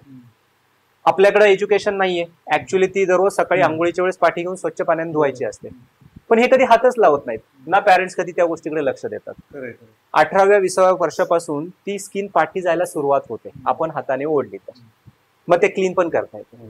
पण ह्यांचं लग्न होईपर्यंत किंवा ह्यांनी कुठं रिलेशनशिप मध्ये जाईपर्यंत ह्यांनी त्या ठिकाणी टच पण केलेला नसतो. माझ्याकडे जेव्हा पेशंट येतो आणि मी लोकल एक्झामिनेशन करतो आणि मी त्यांना सांगतो की तिथं ती स्किन पाठी घ्या, असे ट्रेमर्स येतात, त्यांना घाबरतात, कपाळावरती घाम येतो, इतकी भीती वाटते. का? कारण टच करू की नको, टच करू की नको. किती वेळा तर माझ्या समोर पेशंट फोरस्किन पाठी घेताना चक्कर येऊन पडतो. सेन्सिटिव्हिटी 4000 सेन्सर्स आहेत त्या ठिकाणी, अति सेन्सिटिव्ह जागा आहे. बरोबर. आणि मग ही सेन्सिटिव्हिटी स्वतःला जर का जास्त सेन्सिटिव्ह वाटत असेल तर फिमेल पार्टनरला टच करताना किती अवघड होणार आहे. खरंच. आणि म्हणून ती स्किन इझिली पाठी जायला पाहिजे. म्हणजे मुसलमानांमध्ये जसं एखाद्या याच्यामध्ये की ते सुंता करतात, लहानपणी स्किन कट केली जाते, तर तसं आपल्याकडे जे आहे हिंदू धर्मामध्ये की ती स्किन तिथंच असते, तर ती इझिली 18व्या-19व्या वर्षापासून जी पाठीमागे जायला लागते तर ते क्लीन करणं अपेक्षित आहे, ती पाठीमागे पुढं करणं अपेक्षित आहे, ज्याच्यामुळे तिथली सेन्सिटिव्हिटी कंट्रोलमध्ये राहते, स्वतःचा कॉन्फिडन्स राहतो, आणि नंतर व्हजायनल पेनिट्रेशन करताना फॉरवर्ड मुवमेंट मिळते स्किनमुळे, त्यामुळे ते इझिली फॉरवर्ड होतं. पण स्किन टाईट असेल तर डिस्कम्फर्ट फील होणार आणि त्याच्यामुळं मग त्यांचं इरेक्शन निघून जाणार आणि मग फिमेल पार्टनर परत मग अजून जास्त डिस्टर्ब होणार. सो मग आता या ठिकाणी फिमेलचे इश्यूज आहेत काही बरेचसे, मला वाटतं मॅडम त्याच्यावरती विस्तृत सांगते. अनकन्झ्युमेटेड मॅरेज साठी तर सगळ्यात मोठा इश्यू हाच आहे, व्हजायनिझमस. व्हजायनिझमस म्हणजे काय की माझी वजायना त्याच्यामध्ये काहीच येऊ देत, मला मोशनला आली असेल किंवा युरिनला आली असेल, पण माझ्या कंडिशन्स अशा नाही आहेत की मी जाऊ शकत नाही. फॉर एक्झाम्पल मी ट्रॅव्हलिंग मध्ये आहे आणि मी नाही जाऊ शकत, तर मी तासन तास रोखू शकते. तर मला जेव्हा भीती वाटते तेव्हा माझी वजायना टाईट पकडून ठेवणं हे काय अवघड आहे. मग जेव्हा त्या मुलीला भीती वाटते त्या संबंधाची, कारण तिला ह्याबद्दल काही माहित नसतं, आणि हाईट म्हणजे तिचा जेव्हा पहिला कॉन्टॅक्ट येतो तेव्हा किंवा तिचं लग्न होणार असतं तेव्हा कुणीतरी बहीण, कुणीतरी मैत्रीण, कुणीतरी लांबची काकी मावशी उभी राहते. पहिल्या वेळी फार पेन होतं बरं का, हे पिल्लू सोडून देतात तिच्या डोक्यात. मग ती प्री अझम्प्टेड माइंडने सेक्स लाईफ मध्ये एंट्री करते की मला पहिल्या वेळी पेन होणार. आता ज्यांनी हिला सांगितलेलं असतं ना की पेन होणार, हे सेक्स करण्यापासून राहतात का?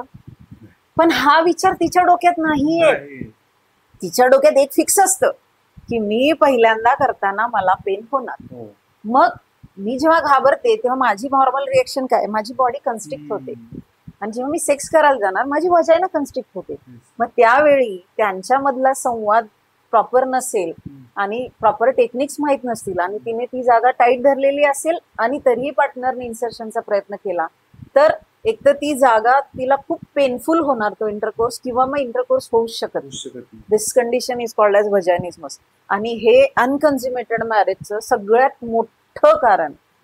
आणि फिमेल पॉइंट ऑफ व्ह्यूने हे ऍक्च्युली तिच्या डोक्यात बरेचदा टाकलं जातं. ऍक्च्युली वजायना त्याच्या ऍक्च्युअल साईजच्या 10-12 पट मोठी होऊ शकते, म्हणून तर अख्खं बाळ बाहेर येतं ना डिलिव्हरी होते तेव्हा. पण प्रॉब्लेम हा असतो की मला भीती वाटते तेव्हा मी ती जागा धरून ठेवते ना, खरंय. आणि म्हणून तो कॉन्टॅक्ट होत नाही. पण मग असा प्रॉब्लेम आला तर परत मी हेच म्हणेल की जर आधीपासून तुम्ही तुमच्या मोठ्यांशी, नाही आईशी तर मोठ्या बहिणीशी जर कम्फर्टेबली बोलू शकत असता तर तुम्ही हे प्रॉब्लेम त्यांच्याशी फ्रीली शेअर केले असते. त्यांनी अशा वेळी योग्य त्या डॉक्टरांकडे घेऊन जाणं आणि त्या डॉक्टरांनी त्यांचे योग्य ते काउन्सिलिंग करणं, खरंय. ह्या गोष्टी खूप महत्वाच्या असतात. आणि म्हणून मग आमचा रोल तिथे येतो. कारण बऱ्याचदा काही डॉक्टर्स त्यांना चेक करतात, म्हणजे तिला फोबिया असतो फक्त सेक्सचा, त्यामुळे डॉक्टर चेक करतात तेव्हा पेन होईलच असं काही नाही. त्यामुळे डॉक्टर म्हणतात हिला काही प्रॉब्लेम नाही, हे सगळं तिच्या मनाचे खेळ आहेत, खरंय. असंही होतं. किंवा काहींच्या बाबतीत असं असतं की त्या डॉक्टरांनाही चेक करून देत नाही, त्यांना कधीही मेन्स्ट्रुअल कप किंवा टॅम्पून पण इन्सर्ट करता येत नाही आणि सेक्स तर नाहीच नाही. नाहीच. मग ह्या गोष्टीसाठी तिचं प्रॉपर काउन्सिलिंग होणं, तिची भीती कमी होणं, तिचा तो जो मसल आहे जो तिचे ते तिन्ही ओपनिंग्स कंट्रोल करतो त्याला ट्रेनिंग देणं आणि तिला हळूहळू या सगळ्यातून बाहेर काढणं, ह्यासाठी योग्य गायडन्सची गरज असते. आणि जी एक सेक्सोलॉजिस्ट म्हणून आम्ही देतो, आम्हाला माहिती आहे की ह्या गोष्टीतून अगदी सहज बाहेर येता येतं जर तुम्हाला काही स्ट्रक्चरल प्रॉब्लेम नसेल तर. बरोबर. म्हणजे आतमध्ये रिजिड हायमेन असेल किंवा काही वेगळी ग्रोथ असेल, असे काही प्रॉब्लेम्स असतील स्ट्रक्चरली, तर तो एक जेन्युइन इश्यू आहे. तिथे एक छोटीशी सर्जरी केल्यानं पण तो क्युअर होतो. पण ह्यासाठी पण त्या मुलीनं वेळेत डॉक्टरांकडे जाणं, ते चेक करून घेणं आणि त्याची ट्रीटमेंट घेणं, ह्यासाठी सपोर्ट सिस्टीम लागते. म्हणजे अगदी पार्टनरचा पण सपोर्ट लागतो. म्हणजे आता रिसेंटली झालेली गोष्ट आहे की ती मुलगी गावाकडची आहे, तिचं लग्न 20व्याच वर्षी झालंय, मुलगा शहरात राहतो, 2 महिने झालेत लग्नाला, हार्डली 3 अटेम्प्ट झालेत, आणि ती मुलगी म्हणते की नाही मला त्रास होतो, ती त्याला हात लावू देत नाही. अरे. आणि तो मुलगा मग तिला तिच्या घरी नेऊन सोडतो, तुमची मुलगी मला हातही लावू देत नाही, आता काही मला वाटत नाही हे लग्न टिकेल. म्हणजे तुमच्या लग्नावरच गदा येते ना. मग अशा वेळी जेव्हा ती मुलगी येते तेव्हा पहिलं तिचं काउन्सिलिंग होणं, मग ती कम्फर्टेबल झाली, तिची भीती कमी झाली की मग पार्टनर किंवा घरच्यांना ह्या गोष्टी समजावून सांगणं आणि ग्रॅज्युअली तिला ह्या भीतीतून बाहेर काढणं, ह्या गोष्टी महत्वाच्या असतात. आणि प्लस अदर रिझन्समुळे, म्हणजे तिच्या पोटामध्ये फायब्रॉइड्स असतील किंवा एंडोमेट्रियोसिस असेल तर त्याच्यामुळे पेनफुल कंडिशन्स असतात, तर त्यावेळी काय गायडन्स द्यायचा हे जर माहित नसेल तर पेन होते म्हणून बऱ्याचदा पेशंट नको सेक्स म्हणून बाजूला जातात. आणि म्हणून पण मग अनकन्झ्युमेटेड मॅरेजमध्ये पेनफुल सेक्स हे मेजर रिझन आहे. आणि बाकी माझी इच्छा नाहीये, मला माझ्या पार्टनर बद्दल फिलिंग्स नाहीयेत, का तर माझा पार्टनर मला कधी हे जाणवूनच देत नाही की त्याचं माझ्यावर प्रेम आहे. म्हणजे लग्न झालं ना, आता नवरा आहे ना माझा, माझ्याकडेच राहणार, कुठे जाणार आहे, मग मी त्याच्यासाठी काहीच नाही करायचं. किंवा बायको आहे, कुठे जाणार आहे, मी कशाला दरवेळी तिला म्हणायला पाहिजे आय लव्ह यू, मी कशाला तिला दाखवायला पाहिजे माझं प्रेम. आणि मुळात ह्या गोष्टीमुळे प्रॉब्लेम काय होतो की फिमेल्स ह्या मुळातच डू सेक्स फॉर लव्ह आणि males do love for sex. म्हणून मी मगाशी म्हटलं की पुरुषाला छान फिगरवाली बाई जरी दिसली तरी त्याला तो डिझायर येतो, पण फिमेलला प्रत्येक वेळी येतोच असं नाही. रादर फिमेलला त्याच्याकडून ते प्रेम, त्याच्याकडून तो सपोर्ट, त्याच्याकडून तो कम्फर्ट झोन, सेफ्टी आहे या व्यक्तीच्या, मी जर या व्यक्तीच्या बाहुपाशात गेले तर मला काही प्रॉब्लेम नाहीये, तो माझी काळजी घेईल, हा कम्फर्ट झोन जेव्हा मिळतो तेव्हा मला ते खूप हवं असं वाटतं. पण जर तो नाही मिळाला तर मला नकोसं वाटतं. मग मी लिटरली, म्हणजे पूर्वी तरी मुलींना असं होतं की नवरा करेल ते ऐकायचं, पण आता एज्युकेटेड झाल्यात, कमवता झाल्यात, so if I don't want I can refuse. मग मी त्यामुळे पण नको म्हणते. ह्या गोष्टींमुळे काय होतात ना, पण मग क्लॅशेस होतात. आणि ह्या सगळ्या गोष्टींमध्ये कम्युनिकेशन खूप महत्वाचं असतं. हे कम्युनिकेशन त्यांनी करावं, ह्याच्यासाठी ह्या गोष्टींवर तुम्ही फ्रँकली बोलायला पाहिजे, लग्नाआधी पण, लग्न झाल्यावर पण, किंवा लग्न ठरल्यावर रादर. आणि मग तुम्ही जेव्हा असे काही प्रॉब्लेम्स येतात तेव्हा एकमेकांशी मोकळेपणाने बोलून त्याला सोल्युशन शोधण्यासाठी डॉक्टरांकडे जाऊन प्रयत्न करू शकता. पण ह्याच्यामध्ये एक गंमत माहिती आहे, फिमेल पॉइंट ऑफ व्ह्यू म्हणजे काय, लग्न झालं ना की ते तू सगळं करायचं, हो. म्हणजे ती तुझी जबाबदारी आहे. तू इरेक्शन येणं हे तुझं काम आहे, ते माझं काम नाहीये. मी बेडवरती जाऊन झोपेल, बाकी पुढचं तू सगळं करायचं, असं नाही होऊ शकत. मीन्स काय, लिबिडो, डिझायर, त्या पुरुषाला त्या स्त्रीने आकर्षित करायचं असतं, हा निसर्गाचा नियम आहे. ही वन साइड प्रोसेस नाही राहू शकत. म्हणजे कधीच ती जर स्त्री म्हटली की मी शांत राहील आणि मी काही एक्सप्रेशन नाही देणार, तर त्या पुरुषाला बिचाराला फील कुठून येणार आहे ना. खरंय. आणि तो काय असा म्हणजे जसं मास्टरबेशनची सवय असेल किंवा काही पॉन पाहून, तर त्यावेळेस ते तिथं समोर पॉसिबल पण नाहीये सगळ्या त्या गोष्टी करणं. मग ते ती अजून डिस्टर्ब होईल ना. तो सांगायचा भाग हा की या ठिकाणी त्या स्त्रीनं त्या पुरुषाला आकर्षित करायचंय, तर तिनंही तितकंच प्रयत्न त्या प्रोसिजर मध्ये लावला पाहिजे. मग त्या पुरुषाला इरेक्शन येईल आणि मग त्याच्यानंतर त्याचा कॉन्फिडन्स वाढेल. म्हणजे साध्या सरळ भाषेत की बाळा रे, बेबी रे, की डोंट वरी, तुझ्याकडे सगळं आहे, तू फक्त बिंदास कर, टेन्शन घेऊ नको. मग ही दोघांनी प्रोसेस केली ना की हे कॉन्झ्युमेशन म्हणजे दोघांनी एकरूप होणं, दोघं जर एकत्र आले ना मनाने आणि शरीराने जीवाने, तर कॉन्झ्युमेशन होणारच. पार्टनर्स एकमेकांना कम्फर्ट करून घ्यायला पाहिजे आणि अंडरस्टँड करण्यासाठी वेळ दिला गेला पाहिजे. ऍक्च्युली परफॉर्मन्स प्रेशर आणि एक्सपेक्टेशन प्रेशर खूप असतं. पुरुषांवर परफॉर्मन्स प्रेशर असतं, मुलींचं एक्सपेक्टेशन प्रेशर असतं. खरंय. की माझे ऑलरेडी एक्सपेक्टेशन्स असतात आणि मी त्या पद्धतीने पार्टनर कडून पाहिले, म्हणजे ते अनरिअलिस्टिक असतील तर त्याने प्रॉब्लेम होणार. बरोबर. आणि मुळात मुलांना स्वतःच आधीच प्रेशर असतं, मी मेल पार्टनर आहे, मी म्हणजे ते active मुलीनं partner सांगण्यापेक्षा आहे. मग स्वतःला मुली- मुलाचं त्याला pressure. स्वतःलाच खूप असतं. हो. आणि प्लस जर पार्टनर सपोर्टिव्ह नसेल, कसं आहे, एक वेळ मुलीची इच्छा नसेल तरी सेक्स होऊ शकतो, पण मुलाची इच्छा नसेल, त्याला तो डिझायर नसेल तर सेक्स नाही होऊ नाही होऊ शकत, शकत. कारण इरेक्शन नाहीये. खरंय. मग अशा वेळी पार्टनरचं सपोर्ट असणं ही गोष्ट खूप महत्वाची असते. आणि नवीन ह्याच्यामध्ये कसं होतं ना, बऱ्याचदा बायका किंवा जी रिलेशनशिप मधली फिमेल पार्टनर आहे ही अग्रेसिव्ह होत जाते जेव्हा तिला त्या गोष्टी मिळत नाही. मग तिची जी रिॲक्शन जेवढी अग्रेसिव्ह असेल तेवढा त्याचा कॉन्फिडन्स कमी होतो. कमी होतो. पण प्रॉब्लेम हा असतो की तुम्ही अग्रेसिव्ह झालात तर त्याचं प्रेशर पडतं पार्टनर आणि गोष्टी बिघडतात. खरंय. खरंय. त्यापेक्षा समजून घेऊन जर दोघे एकमेकांशी बोलले तर गोष्टी जास्त चांगल्या प्रकारे सॉल्व्ह होऊ शकतात, सोडवल्या जाऊ शकतात. बऱ्याच वेळेस कम्पॅरिझन सुद्धा होतं. म्हणजे अरे आपण कपल विचारतो ना, अरे आम्ही 4 वेळेस आमचा टाइम आहे बाबा, आम्ही 4 टाइम्स वीक किंवा 4 टाइम्स डे सुद्धा, आणि म्हणतो आपल्याला काही होत नाही. दॅट्स द थिंग की ते इतके कम्पेअर काही काही लोक करतात, फेकून पण सांगतात. पॉन पाहिलेले असतात, त्यांनी कुणाचं मित्राचं ऐकलेलं असतं, इव्हन सरळ बोलतात की रोमांस तो म्हणजे आताच एक कपल होतं, सध्या इंडियनच आहे ते पण जर्मनीमध्ये, तर एक 4-5 वर्ष झालेत लग्नाला पण अजूनही कॉन्झुमेट नाहीये. तर त्या स्त्रीचं सरळ म्हणणं होतं की ते शाहरुख खान बघ ना, तो कसा छान रोमांस करतो आणि मग तिच्या जवळ येतो, पण तू मला 8-8 दिवस झाले तरी तसं भेटतच नाहीये. मी काय समजायचं ह्याच्यामध्ये, तुला खरंच माझ्यामध्ये इंटरेस्ट आहे की अजून एखाद्या पुरुषामध्ये इंटरेस्ट आहे? फिमेल कन्फ्युजन मध्ये जातात ह्याच्यामुळं. आणि कदाचित त्या पुरुषाला काहीच प्रॉब्लेम नाहीये, पण सुसंवाद नाहीये दोघांमध्ये. सुसंवाद ही काळाची गरज आहे. नसेल जर सुसंवाद ना, तर तेच लग्न डिवोर्सकडे जातं.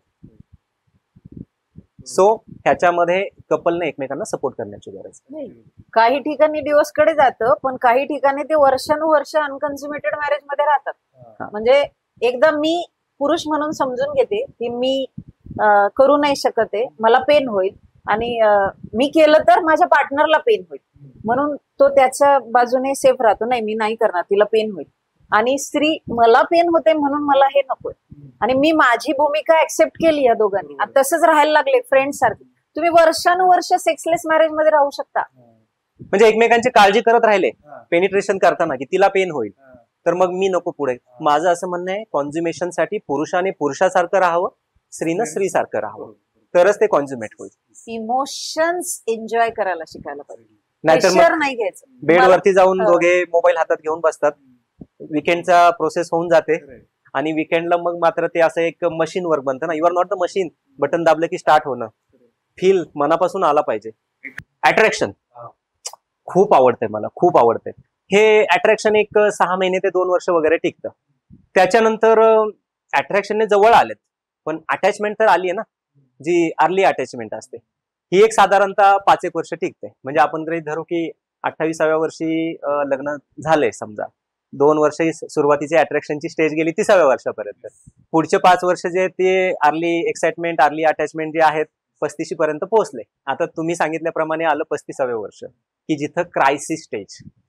म्हणजे काय, हिथं ते एकमेकांपासून लांब जाऊ शकतात, दोघांची मतं न जुळणं, किंवा तिला सुरुवातीला कळतं की हा तीच गोष्ट परत परत करतोय किंवा त्याला तेच पाहिजे. मगाशी जसं मॅडमने सांगितलं की male do the love for the sex, तो फक्त दाखवत होता प्रेम, पण त्याला फक्त सेक्सच पाहिजे. आणि फिमेल काय, female do the sex for the love, ती आहे जवळ, पण तिला ते प्रेम पाहिजे. मग त्या फिमेलला काय दिसतं ना, 7 वर्ष गेलेत, पण ह्या पुरुषाला माझ्याबद्दल काही प्रेमच नाहीये. त्याला फक्त तो पॉन मध्ये काहीतरी व्हिडिओ पाहतो, वेगवेगळ्या पोझिशन पाहतो आणि त्याला ते सगळं माझ्या बरोबर करायचं असतं. आणि ते करून झालं की तो बाजूला.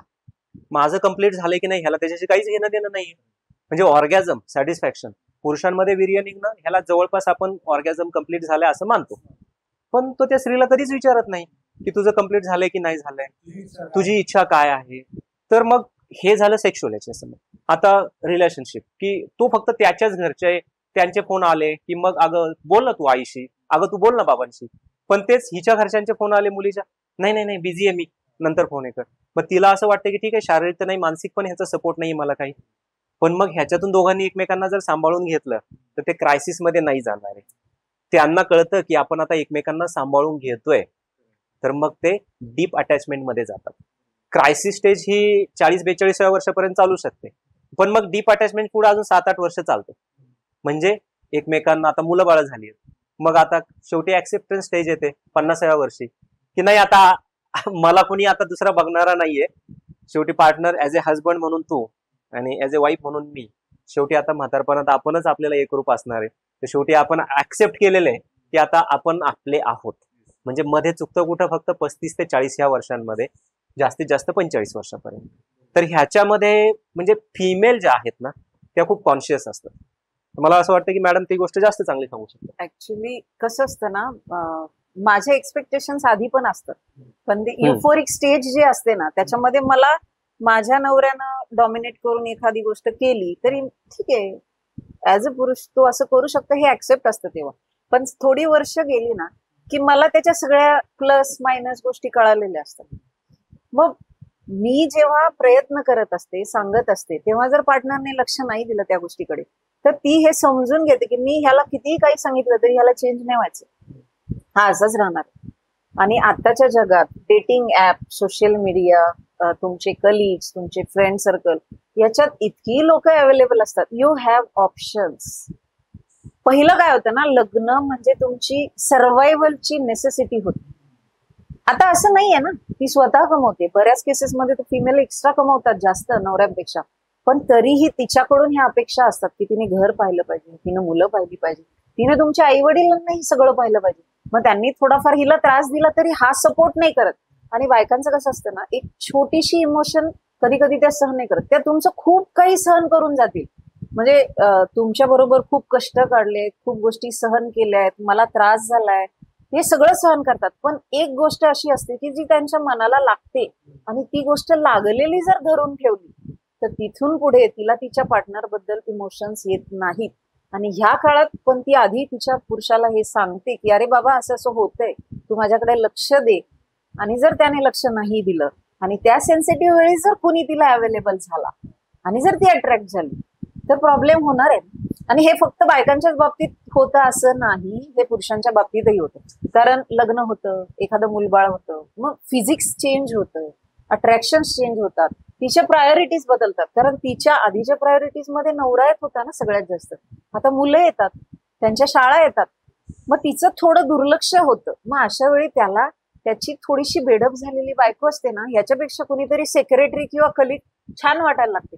अरे पण ती कलिग त्या फेज मधून गेलेली नसते ना, तिने तुझ्या बाळाची प्रेग्नन्सी सहन केलेली नसते, तिने तुझ्या घरच्यांचे आजार पण काढलेली नसतात, आणि तू तिच्याशी कम्पेअर करतो. विचार करा ना, जेव्हा ती तिच्या आई वडिलांकडे राहत होती तेव्हा ती कशी होती, तुमच्याकडे आल्यानंतर तिचा हा अवतार झालाय ना. मग आता तिचा अवतार झालाय म्हणून मी तिला सोडून द्यायचं आणि दुसरा पार्टनर पाहायचं.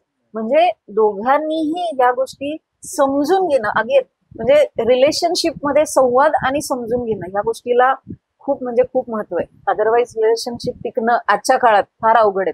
आणि पूर्वी कसं होतं ना, डिवोर्सचं नाव जरी काढलं तरी आजूबाजूचे सगळे समजायचे की ही चांगली गोष्ट नाहीये. आता असं नाही होत. तुमची फॅमिली, तुमचे फ्रेंड्स या गोष्टीला जास्ती सहजतेने ऍक्सेप्ट करतात. अजूनही भारतात 1%च डिवोर्स होतात, पण डिवोर्स ऍक्सेप्ट करण्याचं प्रमाण वाढलंय, एज्युकेटेड लोकांमध्ये जास्ती झालंय. कारण या छोट्या छोट्या गोष्टी जर तुम्ही वेळीच नाही केल्या तर त्या मोठ्या होतात, मग त्या त्यांच्या घरच्यांपर्यंत जातात आणि म्हणून डिवोर्स होतात. इगो इश्यू पण आले ना, प्रत्येकाला इगो आहे.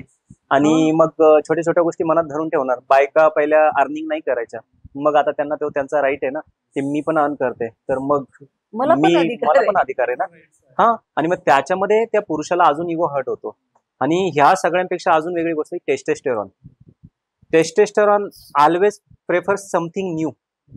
पुरुषांना काहीतरी वेगळे पण पाहिजे असतं. म्हणजे साधं उदाहरण द्यायचं झालं ना, तर पूर्वी एका पुरुषाला 3-4 बायका पण असायच्या. निसर्ग हे सांगतो की एक ठराविक एज नंतर तू ऍक्टिव्ह नाही राहू शकत आहे. तुला काहीतरी वेगळं पण जर मिळालं ना, तर मग तुला त्या ठिकाणी इंटरेस्ट येणार आहे आणि मग ती प्रोसेस कंटिन्यू होणार आहे. पण सध्याच्या काळामध्ये लिगल इश्यूज, तुम्ही एक पत्नीकत्व सांभाळायला पाहिजे. या ठिकाणी बेडशीटचा कलर जरी चेंज झाला तर व्हेरिएशन मिळतच की, त्यासाठी वेगळं रिलेशन ठेवायची काय गरज आहे. म्हणजेच काय की तुम्ही वेगळ्या पोझिशन, तुम्ही वेगळ्या लोकेशनला जा, तुम्ही थोड्या टूरला जा, तुम्ही एकमेकांच्या रिलेशनशिपमध्ये असताना दुहेरी शब्द वापरा. मराठी भाषेमध्ये खूप शब्द असतात आणि नॉट नेसेसरी की सगळ्या गोष्टी बेडवरती जाऊनच करायच्या असतात ना. इतर वेळी पण थोडंसं प्रेम आणि रोमांस पाहिजेच ना, कडलिंग पाहिजे, छोट्या छोट्या गोष्टी आहेत. अदर फॉर्म्स ऑफ सेक्स पण पाहिजे, म्हणजे फक्त तेवढंच नाही. आणि त्याच्याशिवाय मग पण हे बऱ्याच असेल तर ते रिलेशनशिप अजून स्ट्रॉंग होतं, कारण त्यांना ऑनलाईन दिसतं की हे काहीतरी वेगळं करतायत आणि आमच्याकडे मात्र only male on the top पोझिशनच चालते. तीच घिसेपेटी, कदाचित ती फिमेल किंवा तो मेल कुठेतरी स्पिरिच्युअल अटॅचमेंट चालू झालेली असेल, कदाचित दोघांचे स्वभाव ते जुळत नाही त्या ठिकाणी. पण मधला मार्ग शोधावा लागेल ना, नाही तर सेपरेशन अटळ आहे. कोणत्याही एकाचं नाही ऐकायला पाहिजे, दोघांचं मिळून. नाही. ऍक्च्युली ते someone's misery is someone else's dream असं जे म्हटलं जातं, की म्हणजे एखाद्याचा प्रॉब्लेम असतो. म्हणजे बऱ्याचदा तर असं होतं की मेल पार्टनरला फार सेक्स हवा असतो, पण फिमेल पार्टनरला त्याच्या तो नकोसा वाटतो, कारण तो फक्त त्याच्यासाठी येतो. हे एका कपलमध्ये होतं. पण दुसऱ्या कपलमध्ये असं असतं की तिला सेक्स हवा असतो, पण नवऱ्याकडून होत नाही. मग हे सगळ्याच कपलचं जुळेल पण असं मग नाहीये ना, हे जुळणार नाहीच ना. तुम्हाला त्याचं सुवर्ण मध्य काढावं ऍडजस्ट लागेल. करावं लागेल. ही सध्याच्या काळाची गरज गरज आहे. आहे. Adjustment Yes, yes. दाखवा, लग्न टिकवा. आणि याला कदाचित जर भांडण करताना जर फिमेलच्या तोंडातून निघालं की तू परफॉर्म नाही करत आहे, म्हणजे तो जर घाबरून तो जातो. इगो ते- फार हर्ट होतो. समजा म्हणजे एखाद्या स्त्रीला जर नाही म्हटलं ना की तू नाही मला सपोर्ट करत आहे फार जास्त आहे किंवा मला थोडंसं इंटरेस्ट, तिला त्याचं तेवढं नाही वाटणार. पण ह्याला जर म्हटलं ना की तू कुठेतरी कमी पडतोय, अरे बापरे, तो म्हणजे तळपायाची आग मस्तकाला जाते. फक्त बोलू शकत नाही समोर, पण मनातल्या मनात रात्री झोपताना सुद्धा झोप लागत नाही की माझं काय होणार आहे. इव्हन इथपर्यंत विचार करतो, जरी 2-3 मुलं झालेली आहेत, सेक्स अजूनपर्यंत चांगला होता, पण बायकोने नुसता असा एक शब्द जरी बोलला तर त्याला इथपर्यंत स्वप्न स्वतःच्या मनात रंगवायला लागतो की माझी बायको उद्या कुणाबरोबर रिलेशनशिप प्रस्थापित करेल. Hi, myself doctor Sanjay Erande, consulting sexologist. We are in field since 20 years. माझी वाईफ डॉक्टर कल्पना एरंडे, ती फिमेल पेशंट पाहते, मी मेल पेशंट पाहतो. आमचे डॉक्टर एरंडेज आणि केअर फॉर कपल हे 2 ब्रँड आहेत. Male sexual problems, female sexual problems, couple sexual problems, couple sexual health आणि मग त्यासाठी लागणारे काउन्सिलिंग आणि ट्रीटमेंट. तर ह्या ट्रीटमेंटमध्ये आम्ही इतक्या वर्षाच्या अनुभवानंतर काही आयुर्वेदिक प्रॉडक्ट मार्केटमध्ये आणलेले आहेत. त्यांचे साईड इफेक्ट नाहीत, त्याबरोबर रिझल्ट पण खूप चांगले आहेत. So visit doctor Erande's. बाकी इन्फॉर्मेशन बायोमध्ये आहे. लिंगाची साईज या विषयाला घेऊन खूप गोंधळ लोकांच्या मनात असतो, तर ती काय विषय, म्हणजे किती पाहिजे आणि खरंच किती असू शकते? खूप चांगला प्रश्न आहे. मीथ आहे, साईज डझंट मॅटर. 2 गोष्टी सांगतो. फ्लासिड कंडिशन म्हणजे पेनिस लूज असतं ना, लिंग लूज असतं ना, आणि ताठरता आल्यानंतर. ताठरता म्हणजे ब्लड फ्लो येतो त्याच्यामध्ये. तर पेनिस लूज असताना जो साईज असतो अप्रॉक्सिमेटली 2.5 ते 3 इंच असतो. म्हणजे माझं हे जे बोट आहे हे 3 इंचाचं आहे, एक पेर 1 इंचाचं, सिंपल हे 3 इंचाचं, तर ह्याच्या थोडंसं कमी म्हणजे 2.5 इंच. तर हा नॉर्मल साईज फ्लासिडला. इरेक्शन आल्यानंतर, हार्डनेस आल्यानंतर एक साधारणतः 2 ते 2.5 इंचाने साईज वाढतो. म्हणजे एक साधारणतः 6.5 इंचापर्यंत जातो. तर नॉर्मल इरेक्शन आल्यानंतर साईज आहे 5 ते 6.5 इंच. पण rather than 8 inches of floppy penis, म्हणजेच 8 इंचाचं फ्लॉपी पेनिस थोडंसं लूज आहे, त्याच्यापेक्षा 3 inches of hard penis more satisfy woman. म्हणजेच काय, त्याच्यामध्ये पुरेसा हार्डनेस असेल तर ते जास्त सॅटिस्फाईड करतं. साईज मॅटर करत नाही. Even 2 inches of hard penis, ते 2 इंचाचा हार्ड पेनिस सुद्धा फिमेलला सॅटिस्फाईड करू शकतं. फिमेलची जी व्हजायनाची लांबी आहे 5 ते 7 इंच ट्यूब आहे ती एक, त्याच्यातल्या फक्त पुढच्या 2 इंचालाच नसतं सप्लाय, आउटर आउटर 1/3 ला. बाकी आतमध्ये पेनिस गेलं कळतच नाही. तिथं तंबूसारखी जागा आहे आतमध्ये. मग पुरुषांनी वीर्य टाकलेलं पण त्या स्त्रीला कळत नसतं. जेव्हा ते योनीतून बाहेर येतं ना, तेव्हा कळतं की इजॅक्युलेशन केलेलं आहे. म्हणजे साईज मॅटर करत नाही, पण आजकाल ज्या काही जाहिराती चालतात वगैरे सगळ्या गोष्टी ज्या आहेत ह्या मला वाटतंय की प्रत्येकाने त्याच्या त्याच्या लेवलवरती समजून घेणं अपेक्षित आहे. साईज वाढवण्याची गरज नाही, हार्डनेस वाढवणं आणि सेक्सचा टाइम वाढवणं तो अपेक्षित आहे. बऱ्याचदा फिमेलला पण की त्या पॉर्न पाहतात, व्हिडिओ पाहतात, त्यांचा तो बिझनेस आहे. त्या ठिकाणी ते म्हणजे काही ड्रग्स सिल्डेनाफिल टॅडालाफिल घेऊन इरेक्शन आणतात आणि त्याच्यानंतर हार्डनेस आलेला आणि कदाचित त्याचं जे साईज आहे पेनिसचा तो त्यांनी सिलेक्ट केलेला तो मॉडेल आहे आणि त्यांचा तो सेक्स दाखवला जातो ऑनलाईन. दॅट डझंट मीन की that is a average size. Average size जी आहे ती 5 ते 6.5 इंच असते. साईज पेक्षा हार्डनेस जास्त महत्वाचा आहे. उलट साईज मोठी असेल तर फिमेलला त्रास होऊ शकतो, कारण तो आतमध्ये पिशवीचं जे तोंड आहे सर्विक्स त्याला जाऊन स्ट्रोक्स बसतात and it is quite painful. जर ते जेंटल असतील तर ठीक आहे, पण जर साईज मोठी असेल तर ते स्ट्रोक्स जास्ती हार्ड बसणार आणि ह्याने पेन जास्त होत. सो उलट मोठी साईज असणं फार चांगलं. म्हणजे तो डिस्कम्फर्टच होतो. इव्हन तर त्या साईज मध्ये त्या फिमेलला फिमेल ऑन द टॉप पोझिशनला जावं लागतं आणि स्वतःच्या पद्धतीनं पाहिजे तेवढंच इन्सर्ट करून घ्यावं लागतं. म्हणजे ते उलट त्या रिलेशनशिपला हानिकारक आहे. So size doesn't matter. Sir, हस्तमैथून पुरुषांमध्ये आणि स्त्रियांमध्ये किती महत्वाचे, त्याचे फायदे काय काय होते?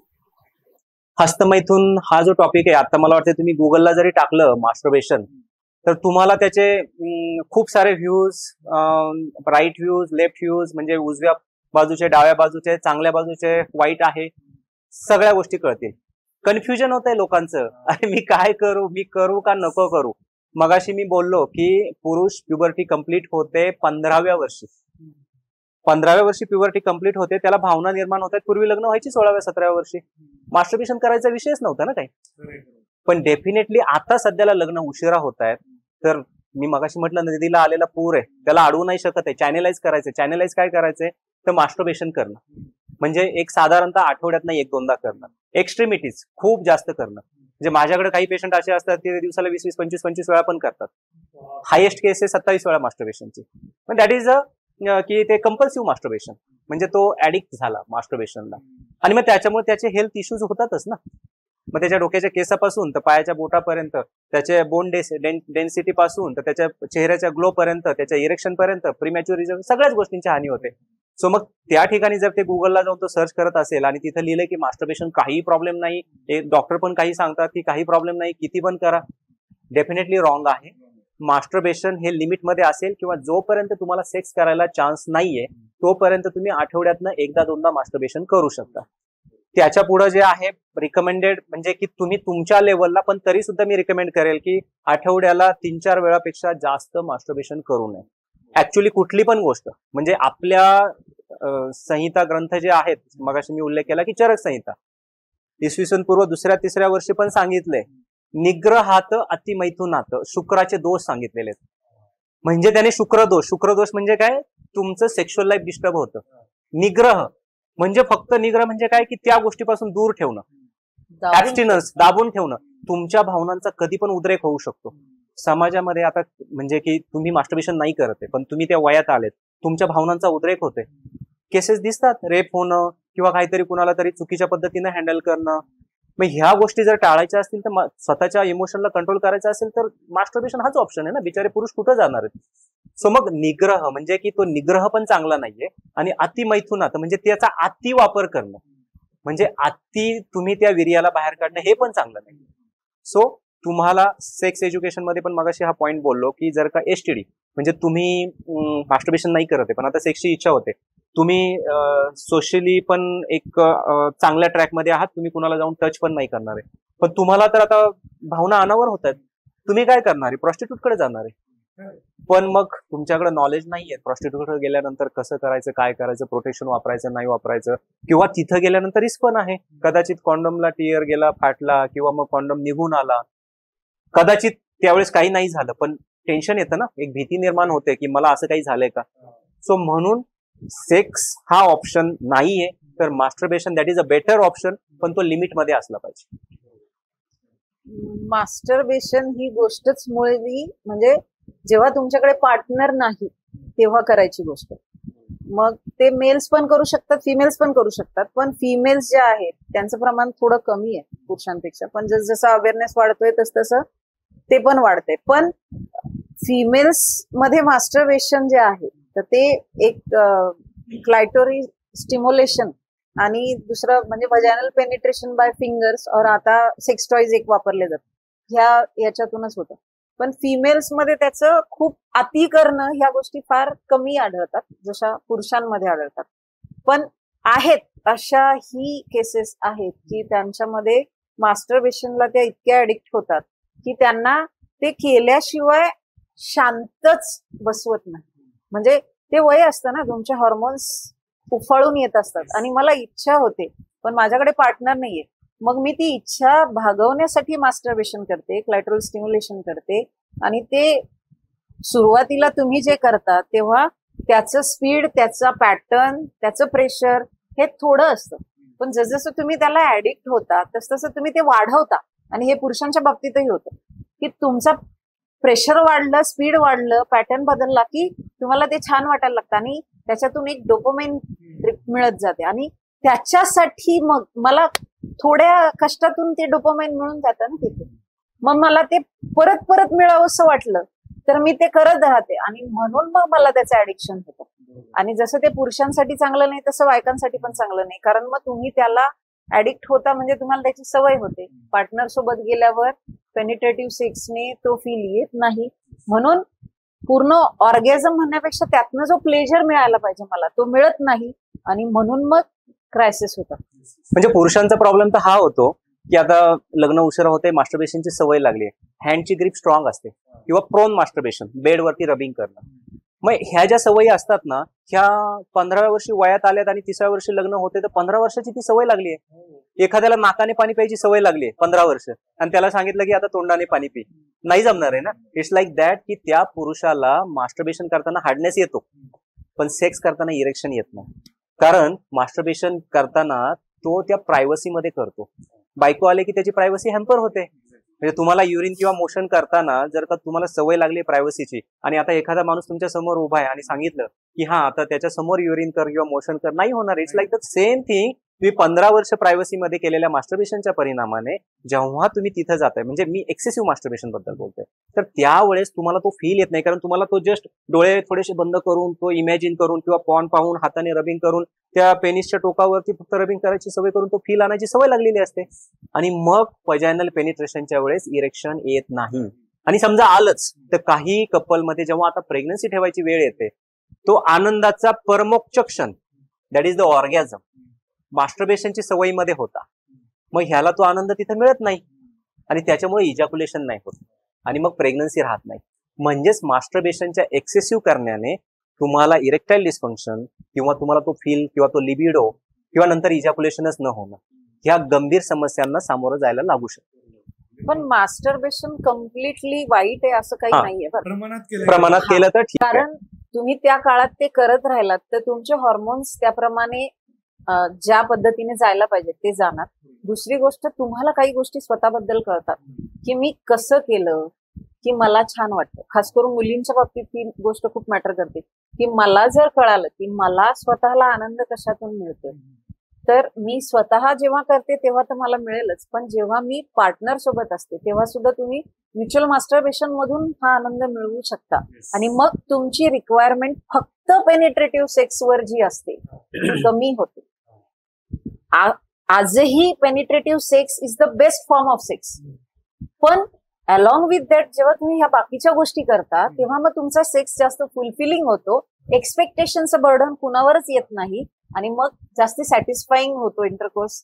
व्हरायटी मिळते. मगाशी जसं म्हटलं की काहीतरी व्हरायटी पाहिजे तर ती व्हरायटी मिळते त्याने. शेवटी there is a simple rule, use it or lose it. वयात आलेला आहात, वापरा तर वापरामध्ये राहील, नाही तर बिना वापराचं होईल. सेम गोष्ट लग्न झाल्यावर पण सेक्स करण्यामध्ये असते. एक फ्रिक्वेन्सी म्हणतो सेक्स करण्याची फ्रिक्वेन्सी. 25 ते 35 वयात आठवड्यातनं किमान 3दा ते 4दा सेक्स व्हायला पाहिजे. 35 ते 45 मध्ये किमान 2दा ते 3दा व्हायला पाहिजे. 45 ते 55 मध्ये किमान 1दा ते 2दा आणि 55 आणि त्याच्या पुढं आठवड्याला किमान 1दा. माझ्याकडे एक कपल आहे, नवऱ्याचं वय 78 आहे, बायकोचं 76 आहे, आठवड्याला 1दा करतात. कारण का? त्यांनी मेंटेन केलं. तुम्ही जर का त्या प्रोसेसमध्ये नाही राहिले, तुम्ही फ्रिक्वेन्सी मेंटेन नाही केली तर तुमचा सेक्स वयाच्या 30व्या वर्षी पण बंद होऊ शकतो. सर मोस्टली माणसांमध्ये आपण एक सवय बघतो की जर सेक्शुअल इश्यू असतील तर ते चौकातील एखाद्या तंबूत जातात जिथं आयुर्वेदिक उपचार वगैरे असतो. तो किती खरं आहे ते असं काहीतरी असतं आणि राजवैद्य वगैरे असं काहीतरी लिहिलेलं असतं आणि त्यांच्याकडनं ट्रीटमेंट घेतात. तर ते किती धोकादायक असू शकतं? प्रचंड धोकादायक आहे.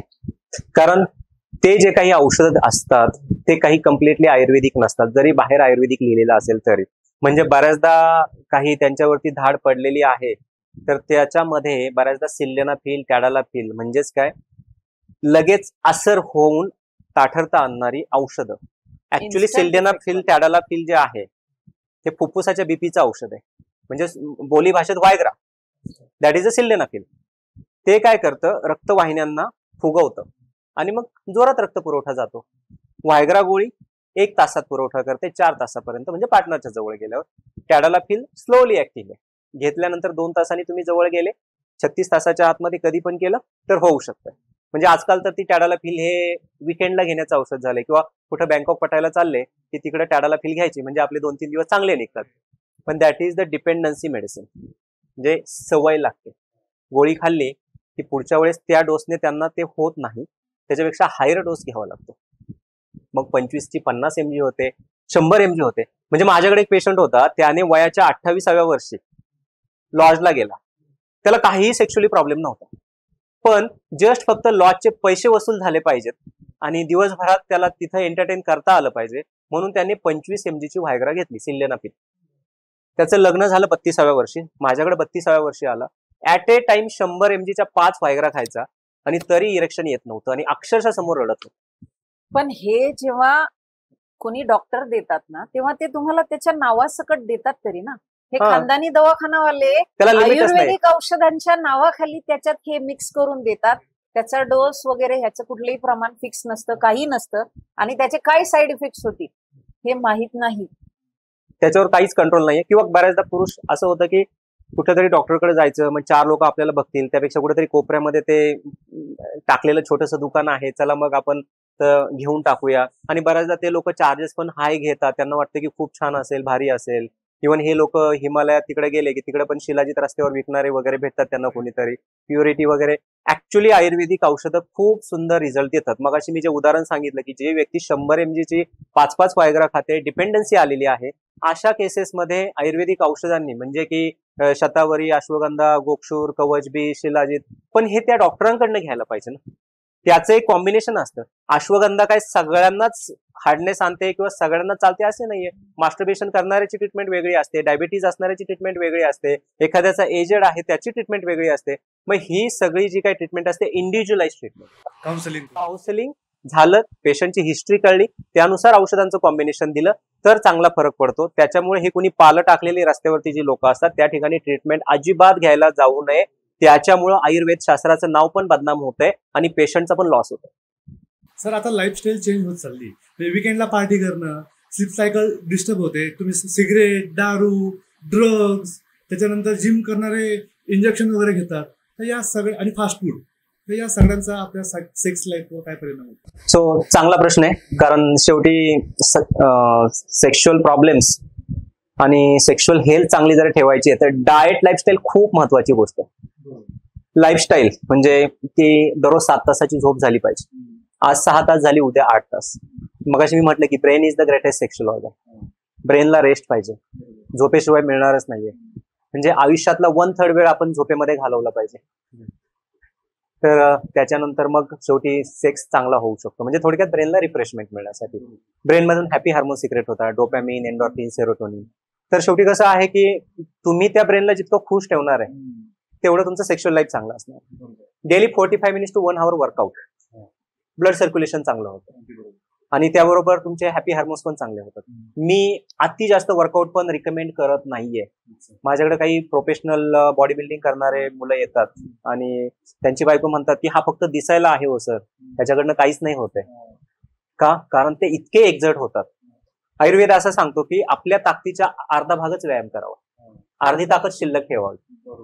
म्हणजेच काय की तुम्ही व्यायाम करा, त्याच्यामध्ये मिक्स पाहिजे, कार्डिओ पण पाहिजे, त्याने ब्लड सर्क्युलेशन चांगलं राहतं. तुमचे टेस्टोस्टेरॉन दिलते फोटो. थोडंसं मसलसाठी तुम्हाला मसल ट्रेनिंग पण पाहिजे आणि थोडंसं मेडिटेशन योगा पण पाहिजे. अशा पद्धतीने एक 45 मिनिट्स टू 1 hour वर्कआउट व्हायला पाहिजे. आणि त्याच्याबरोबर मग तुमचे गुड हेल्थसाठी थोडंसं डाएट मधल्या ज्या गोष्टी आहेत, तर मेन म्हणजे पहिलं वेळेवरती जेवण करा. तुम्ही चांगला डाएट घेताय पण जेवणाच्या वेळा नियमित नाहीये.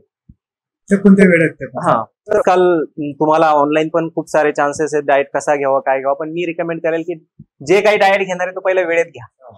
ते जास्त महत्वाचं आहे. तुम्ही रात्री खूप उशिरा खाणार 12च्या नंतर किंवा मग दुपारी तुम्ही 4 वाजता तुमचा लंच घेणार, त्यात काहीच पॉईंट नाहीये. मी रिकमेंड करेल की शक्यतो सकाळचं जे काही नाश्ता करताय तुम्ही करा, नो प्रॉब्लेम. सकाळचा नाश्ता तुम्ही 8-9 वाजता करा. दुपारचं जेवण जे आहे ते 12-1 वाजता करा आणि रात्रीचं जेवण जे ते शक्यतो 9च्या आधी करा.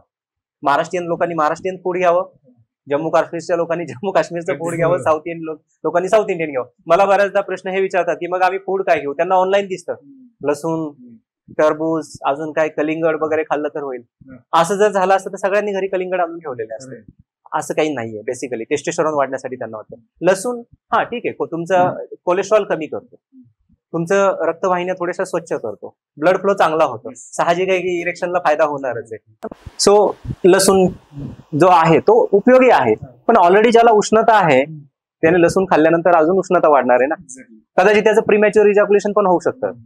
ज्या ज्या गोष्टींना उष्णता वाढते, काही लोक नाईट शिफ्ट करतात, त्यांची उष्णता वाढते. अर्ली इजॅक्युलेशन पण होऊ शकतं. म्हणजे की एखाद्याचं अंग गरम लागतंय, म्हणजे खूप सूक्ष्म लेवलवरती विचार करायला लागतो प्रीमॅच्युअर इजॅक्युलेशनची ट्रीटमेंट देताना. सायकोलॉजिकली कंट्रोल करणं ठीक आहे, मान्य आहे, पण शरीराचे पण काही दोष असतात ना. तर हे वाढवायचे नसतील तर तुमचा डाएट चांगला पाहिजे. मग त्याच्यामध्ये डाएटमध्ये अजून इम्प्रूव्ह करणाऱ्या गोष्टी ज्या आहेत त्याच्यामध्ये ड्रायफ्रुट्स रिकमेंड करतो. सो काजू पिस्ता सोडून बाकी सगळे ड्रायफ्रुट्स चालतात. बदाम रात्री भिजत घालून सकाळी एक 5 ते 10, एखाद दुसरा अक्रोड, एखाद दुसरा अंजीर, एक 4-5 खजूर, म्हणजेच ड्रायफ्रुट्सने सेक्सचा स्टॅमिना वाढतो. त्याच्याबरोबर आपल्याकडं उडीद, काळे उडीद जे आहेत तर ते उडदाला लसूण आणि हिंग आणि आपल्या गावरान तुपाची फोडणी देऊन आमटी बनवली, आठवड्यातनं 2दा व्हायला पाहिजे. त्याने टेस्टोस्टेरॉन चांगला वाढतो. किंवा मेथीदाणे जे आहेत तर एक अर्धा ते 1 चमचा रात्री झोपताना एक अर्धा ग्लास पाण्याबरोबर गिळायचे. पण ज्यांना सहन होतील त्यांना, तर त्याने पण टेस्टोस्टेरॉन बूस्ट होतो. बरेच लोक सूप करून ठेवतात आणि पाणी पितात तरी पण चालतंय. म्हणजे डायरेक्टली ते घेण्यापेक्षा त्याचं पाणी घेतलं तरी पण चालतंय. त्याबरोबर बाकी स्ट्रेस फॅक्टर, टेस्टोस्टेरॉन म्हणजे तुम्ही दिवसभरामध्ये एक 15-20 मिनिटं सुद्धा नुसते कमरेवर असे स्टाईल मध्ये हात देऊन बसले ना तरी तुमचा टेस्टोस्टेरॉन जो आहे तो एक 10-15 ने तरी वाढतो. हा, म्हणजे नॉर्मली टेस्टोस्टेरॉनच्या लेवल जे आहे टोटल टेस्टोस्टेरॉन 200 ते 800च्या दरम्यान असतात. वेगवेगळ्या वेगवेगळे काही आजार पण दाखवतात. टेस्टोस्टेरॉन म्हणजेच काय सर्व काही आहे अशातला काही भाग नाही. 1 लाख लोकांमध्ये टेस्टोस्टेरॉन कमी आहे, त्यातल्या एखाद्याला फक्त सेक्शुअल प्रॉब्लेम असू शकतो. म्हणून टेस्टोस्टेरॉन कमी असणं, मगाशी जे आपण काही उल्लेख केलेले आहेत की त्याला स्ट्रेस आहे, डायबिटीज आहे, बीपी आहे, पण त्याच्याबरोबर टेस्टोस्टेरॉन हे पण कारण येतं, पण हे सगळ्यात शेवटचं कारण येतं. म्हणजे की काही आजार असतात, मग त्या म्हणजे जसं की काल्मन सिंड्रोम आहे किंवा अजून काही असे आजार आहेत की ज्याच्यामध्ये टेस्टोस्टेरॉन कमी होतं, तिथं आपण मान्य करतोय की त्याच्यामुळे होणारच आहे. पण बेसिकली कसं आहे की तुम्ही तुमच्या टेस्टोस्टेरॉनला चांगलं ठेवायचंय तर तुमचे हॅपी हार्मोन्स पण चांगले पाहिजे. मग लाईफस्टाईल मध्ये तर तुम्ही मगाशी म्हटलं दररोज 7 तासाची झोप तर घ्यायला पाहिजे. लाईक दॅट त्याच्याबरोबर दिवसभरात एकदा तरी ग्रीनरी बघायला पाहिजे ना. थोडंसं मोकळं मैदान असेल तिथं स्पोर्ट्स खेळायला जायला पाहिजे.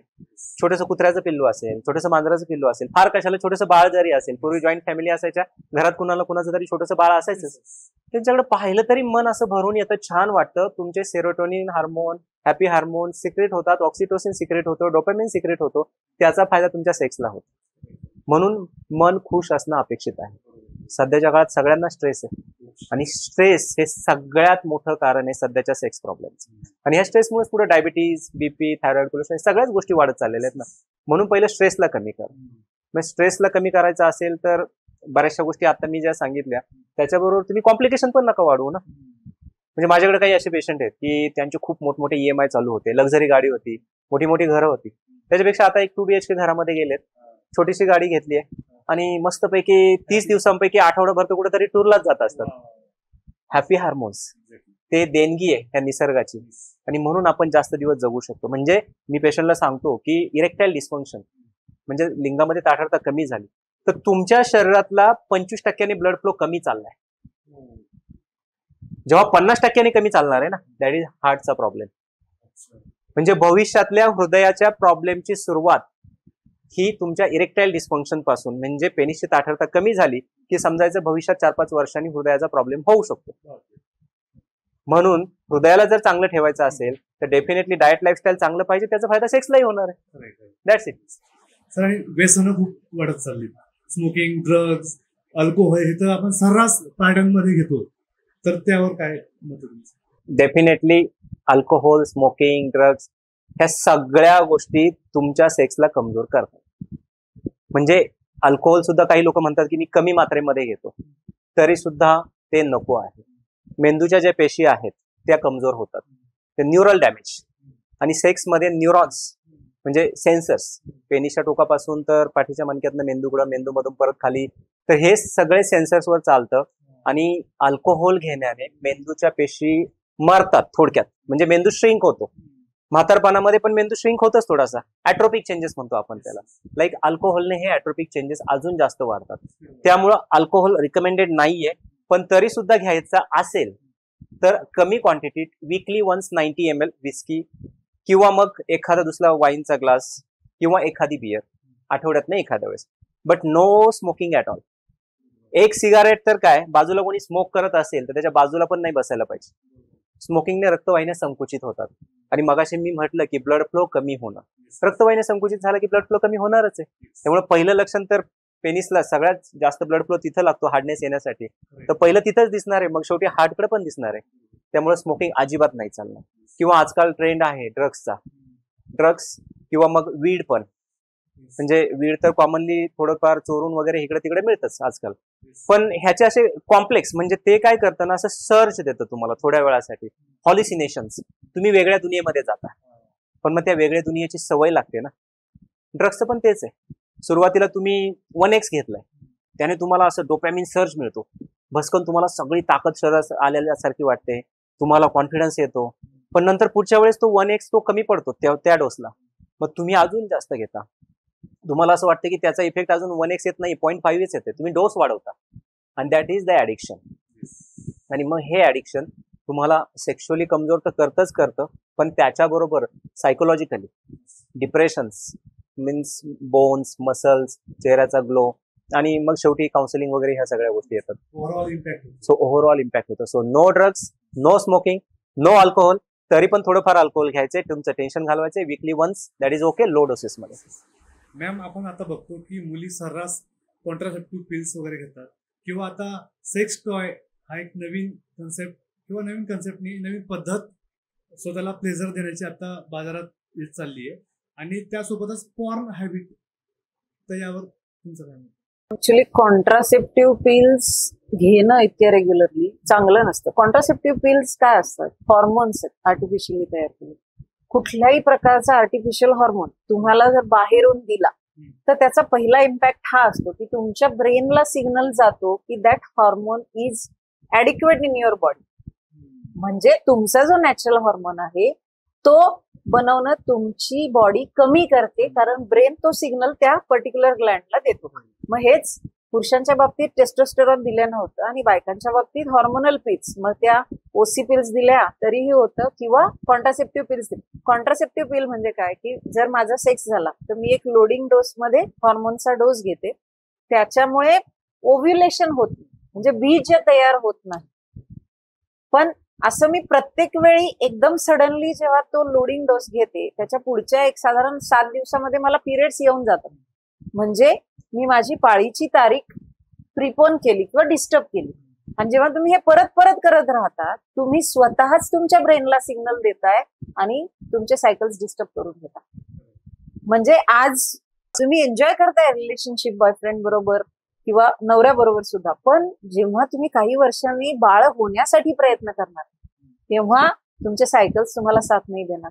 मग तुम्हाला त्याच्या जोडीने बाकीचे इश्यूज सुरू होणार आहे, बाकी हॉर्मोनल कॉम्प्लिकेशन्स वाढणार आहेत. मग तुम्हाला पीसीओडीचा त्रास होऊ शकतो, तुम्हाला थायरॉइडचा त्रास होऊ शकतो, आणि मग आता जे वाढलंय इन्फर्टिलिटीचं प्रमाण, याला कारण काय? तुम्हाला माहितीये का, आपण ज्या म्हणजे दूध वगैरे घेतो, या दुधात सुद्धा हॉर्मोन्स असतात. कारण जसं माणसांना गर्भधारणा होण्यासाठी हॉर्मोन दिले जातात ना, असं गाई म्हशींना सुद्धा हॉर्मोन्स दिले जातात. आणि तुमची इच्छा असो नसो, त्या दुधातून ते हॉर्मोन्स तुमच्या बॉडीमध्ये येतात. तुम्ही टाळू शकत नाही. प्रत्येक जण स्वतःची वेगळी गाय नॅचरली कन्सिव्ह झालेली घेऊन बसू शकत नाही. मग ऑलरेडी ही कारणं आहेत ना, तुम्ही अजून ऍड का करता? इमर्जन्सी पिल ही फक्त इमर्जन्सीसाठी असते ना. म्हणजे तुम्ही दर 4-5 दिवसांनी तुम्हाला इच्छा झाली, सेक्स केला आणि इमर्जन्सी पिल घेतली, दिस इज नॉट डन. आणि ह्याचा सगळ्यात जास्त दुष्परिणाम त्या बाईच्या शरीरावर होतो. मग तिने तिच्या पार्टनरकडे कॉन्ट्रासेप्शन वापरावं याचा हट्ट धरणं माझ्या मते जास्त योग्य आहे रादर दॅन कॉन्ट्रासेप्टिव्ह पिल. कारण कॉन्डोम वापरणं कम्पॅरेटिव्हली जास्त इझी आहे. आणि ह्या गोष्टीला पार्टनरने सपोर्ट करणं का? कारण जरी तुम्ही उद्या रिलेशनशिप मध्ये नाही आले तरी त्यामुळे बाळ नाही राहणार, हा पहिला त्याचा फायदा असतो. दुसरा, कुठल्याही प्रकारचे इन्फेक्शन तुम्हाला एकमेकांना देणार नाहीये तुम्ही. आणि तुम्ही कम्फर्टेबल राहता ना, कारण ह्या गोष्टी तुमच्यामध्ये होणार नाहीयेत. मग तुम्ही त्या गोष्टीचा आनंद फार चांगल्या प्रकारे घेऊ शकता. म्हणून कॉन्ट्रासेप्टिव्ह पिल पेक्षा कॉन्ट्रासेप्शन जे कॉन्डोम थ्रू वापरणं जास्त बेटर आहे. किंवा इवन कॉन्ट्रासेप्टिव्ह पिल्स ज्या ओसी पिल्स असतात ना, मूल राहू नये म्हणून ज्या बायका घेतात, तर ह्याचा पण एक साइड इफेक्ट आहे की बायकांचा डिझायर विथ टाइम कमी होतो. ओसी पिल्स काय करतात, तुमच्या शरीरात ओव्युलेशन होऊ देत नाही. त्याचं नावच आहे ना कॉन्ट्रासेप्टिव्ह पिल. त्या तयार कशासाठी झाल्यात? ओव्युलेशन होऊ नये म्हणून ना. मग ओव्युलेशनचं काम काय असतं? जेव्हा बीज तयार होतं तेव्हा माझी बॉडी मला स्वतःला तयार करते की मला तो सेक्स अर्ज वाढतो, माझे वजायनल सिक्रिशन्स वाढतात, फेवरेबल होते माझी बॉडी, सो दॅट कन्सेप्शन होऊ शकतं त्या काळात. आणि मी ती गोष्ट थांबवते, म्हणजे मी या सगळ्या गोष्टी थांबवते. आणि म्हणून ग्रॅज्युअली विथ टाइम डिझायर कमी होते. आणि म्हणून बायकांना जास्ती हॉर्मोनल पिल्स घेतले की त्रास. हा कॉन्ट्रासेप्शनचा एक ड्रॉबॅक आहे. तुम्ही शॉर्ट टर्म साठी ह्या गोष्टी वापरणं इज ओके, किंवा कधीतरी इमर्जन्सी म्हणून कॉन्ट्रासेप्टिव्ह पिल घेणं ओके. अदरवाईज असं नेहमी करणं अजिबात चांगलं नाही. सेक्स टॉयज, आता सेक्स टॉयज नवीन कन्सेप्ट नाही ऍक्च्युली, आपल्याकडे आधी पण होते. इव्हन वात्सायनाच्या कामसूत्रात पण त्याचा उल्लेख आहे. फक्त तेव्हा काही आवर्जून मेटल्स किंवा लाकडाच्या गोष्टी तयार केल्या जायच्या किंवा फळांचा वापर केला जायचा.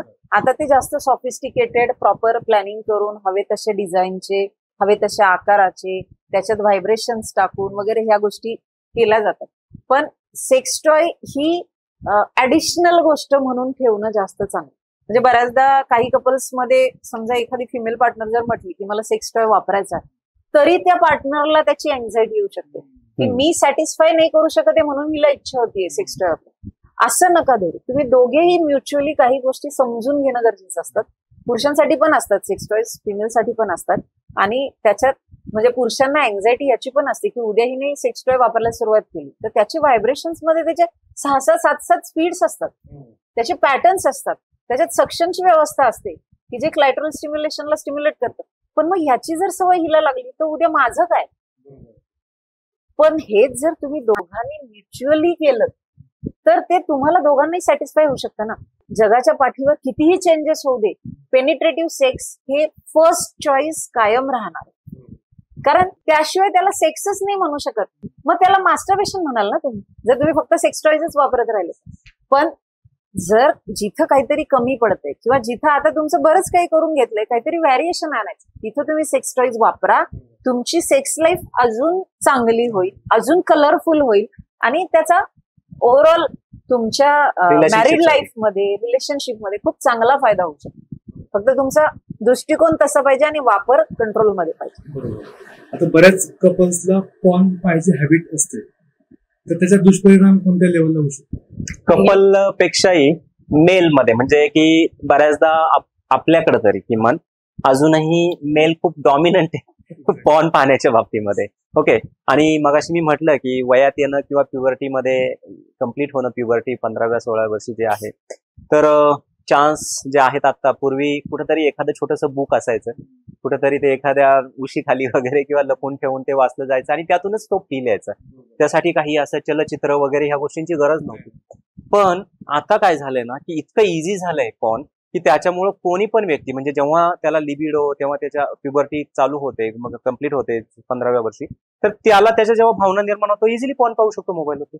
पण ह्या पॉर्नचं ऍडिक्शन नंतर इतकं लागतं की करिअर, एज्युकेशन आणि त्याच्याबरोबर मग लग्नानंतर परत जर सेक्स करायची वेळ आली तर ते करू नाही शकणार आहेत. कारण त्यांना त्याची जी ऍडिक्शन, म्हणजे त्या पॉर्न मध्ये जे बघायची सवय लागली आहे, की सुरुवातीला त्याने पॉर्न एखादं छोटंसं पाहिलेलं असेल आणि नंतर त्याला ते इरेक्शन येण्यासाठी हाय क्वालिटीचं पॉर्न पाहावं लागतं, HD क्वालिटीचं पॉर्न पाहावं लागतं. का? कारण आता छोट्या छोट्या गोष्टींना त्याला काही फीलच नाही येते. म्हणजे हा भावना, हा तो फील येण्यासाठी, म्हणजे तो त्याला असं वाटतं की नाही मला आता तो फील 1x 2x 3x असा यायला पाहिजे आणि त्यासाठी मी हायर क्वालिटीचं पॉर्न पाहायला पाहिजे.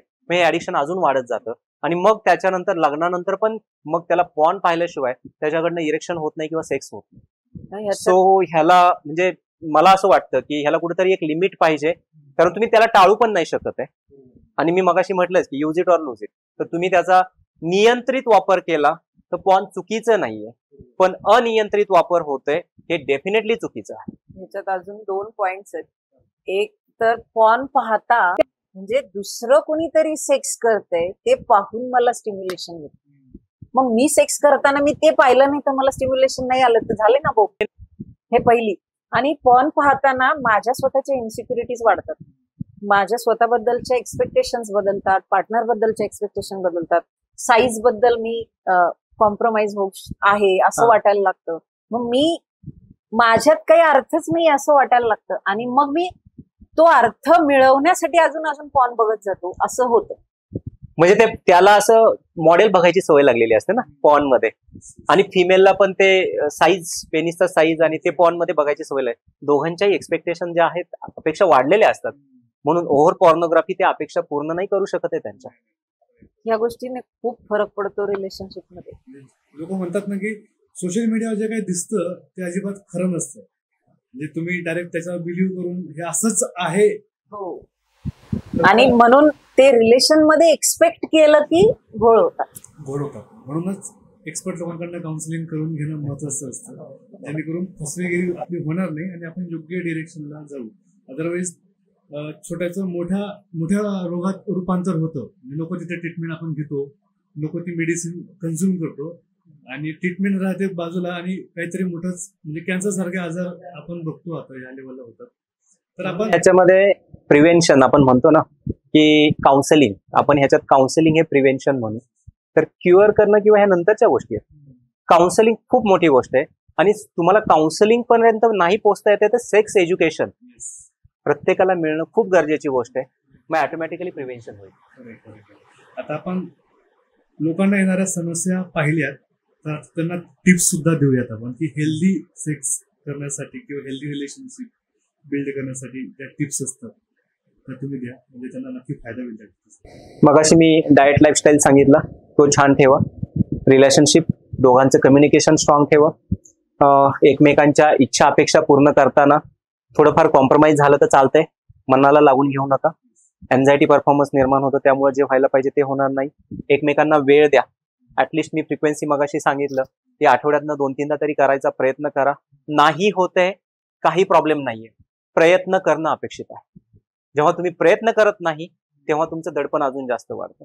सो प्रयत्न करा.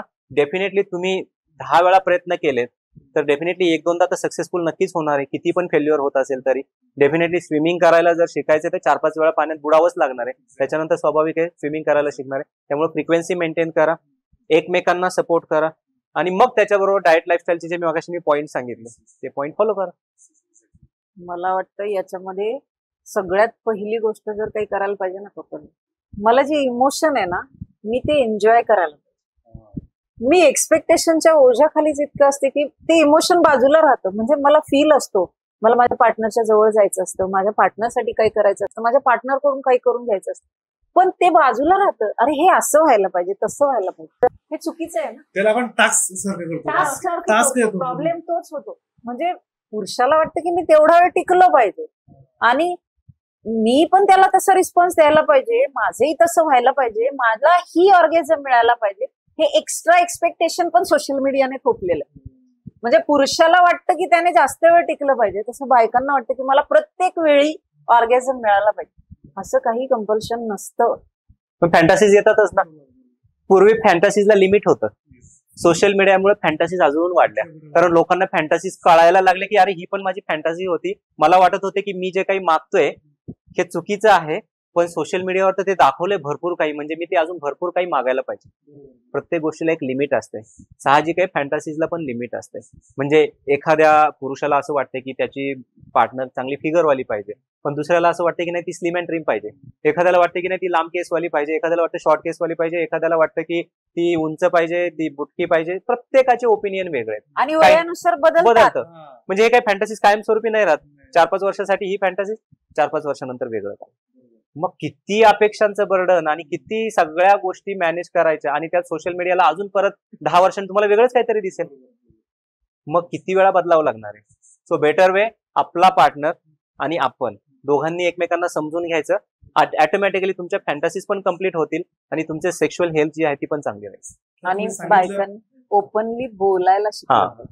म्हणजे आपल्याकडे तेवढ्या ओपनली बोलत नाहीत बायका. प्रॉब्लेम सॉल्व्ह म्हणजे आधी असं असतं की मीच कसं सांगणार ना, म्हणून मी दाबून ठेवते. आणि मग काही दिवसांनी असं होतं की ह्याला काहीच कळत नाहीये, ह्याला माझ्याशी काही घेणं देणंच नाहीये. प्रत्यक्षात त्याचा काही दोष नसतो, त्याला हे माहितच नाही तुझी काय अपेक्षा. त्यापेक्षा तू सांग, मग तो करेल. अगदी 100% नाही, होईल 60-70% पण होईल ना. किमान डिससॅटिस्फाईड नाही राहणार. आणि मग नंतर जे क्रायसिस होतात ना, त्याला हेच कारण असतं की मी एक्सपेक्ट तर खूप केलेलं असतं पण सांगितलेलं नसतं आणि होत नाही, म्हणून मग मी ब्लेम करते. बोलू शकत नाही. म्हणजे आपल्याकडे परिस्थिती अशी की घरी बोलायला गेलं की अरे म्हणेल तुला काय पडलं एवढं काही. मग ती जेव्हा फिमेल आणि तो मेल जेव्हा येतात आमच्याकडे काउन्सिलिंगला, ती स्त्री अक्षरशः रडत असते. का? कारण त्याला कुठंतरी बोलायचा एक चान्स मिळालेला असतो, सांगायला की तिचं दुःख, की मी आजपर्यंत कुणाला बोलू शकले नाही. मग ती अशी भरभरून तिच्या भावनांचा उद्वेग होतो आणि अक्षरशः रडते ती. आणि मग त्या पुरुषाला तेव्हा कळतं की अरे हे हिनं मला आजपर्यंत कधी सांगितलंच नाही, जेव्हा हिथं आल्यानंतर ती आता सांगते. तर तेच घरी सांगितलं असतं तर डॉक्टरांकडे पण यायची गरज नाही लागणार. आणि वेळेत सांगितलं. हा. वेळ सर, निघून गेला. तुम्ही सांगितल्याप्रमाणे जसं हप्त्यातून ऍटलीस्ट 2 ते 3 वेळेस सेक्स व्हायला पाहिजे, तर कधी कधी होत नसतो. पण त्या वातावरण निर्मिती तशी पाहिजे की तुम्ही रोमॅन्टिसाइज करायला पाहिजे. तुम्ही कडलिंग करा, तुम्ही सिनेमा बघा घरी, किंवा डेटिंगला जा सोबत, किंवा येता येता आय लव्ह यू म्हणा. तर हे जे स्पेशल फील करून द्या, म्हणजे ते डिस्टन्स जाणवत नाही की हाय बाबा, म्हणजे आपल्यामध्ये दुरावा नाही. की दिवसभर तुम्ही एकमेकांशी बोलायचं नाही, बोलायचं. उठायचं, आवरायचं, आपापल्या कामाला जायचं आणि रात्री सेक्स करण्याच्या आधी फक्त फोरप्ले करायचा, तर तुमचा सेक्स चांगला होईल कसा? तुम्ही सकाळी उठता तेव्हा पहिली कॉफी एकत्र घेता, एकमेकांशी बोलता, शेअर करता अनुभव. मग तिथून पुढे ऑफिसला गेल्यावर एकमेकांना एखादा सेक्स्ट केला, म्हणजे एखादा नॉटी Message. टेक्स्ट मेसेज केला, काहीतरी विचारलं. मी म्हणत नाही सारखे मेसेज करा, सारखे कॉल करा, पण ऍटलिस्ट तुम्ही तुमच्या पार्टनरला जाणून घ्या की आय वॉन्ट यू, माझं प्रेम आहे तुझ्यावर. I miss you प्रत्येक केलं तरी वेळी- लोकांना प्रत्येक वेळी प्रेम दाखवायला तुम्हाला हा फुलाचा बुके घेऊन जायची गरज नसते. शाहरुख खान म्हणायची गरज. म्हणजे ना तुम्हाला ते सेक्सचं टेन्शन बिल्ड करावं लागतं. मग तुम्ही जेव्हा बेडरूम मध्ये जाता तर ते टेन्शन असं असतं की तुम्ही अराउज्ड असता ऑलरेडी, आणि मग तुम्ही तो जो इव्हेंट असतो ना तो एन्जॉय करता. सेम हे ते ज्या कपलमध्ये की आता नवरा 6-6 महिने वर्षभर घरापासून दूर आहे, जॉबमुळे दूर असेल किंवा मिलिटरीमध्ये आहे किंवा काही कारणामुळे XYZ फॉरेन कंट्रीजमध्ये आहे, आणि आपण तर इकडे सांगतोय की आठवड्यातनं 2-3दा व्हायला पाहिजे, पॉसिबल नाहीये.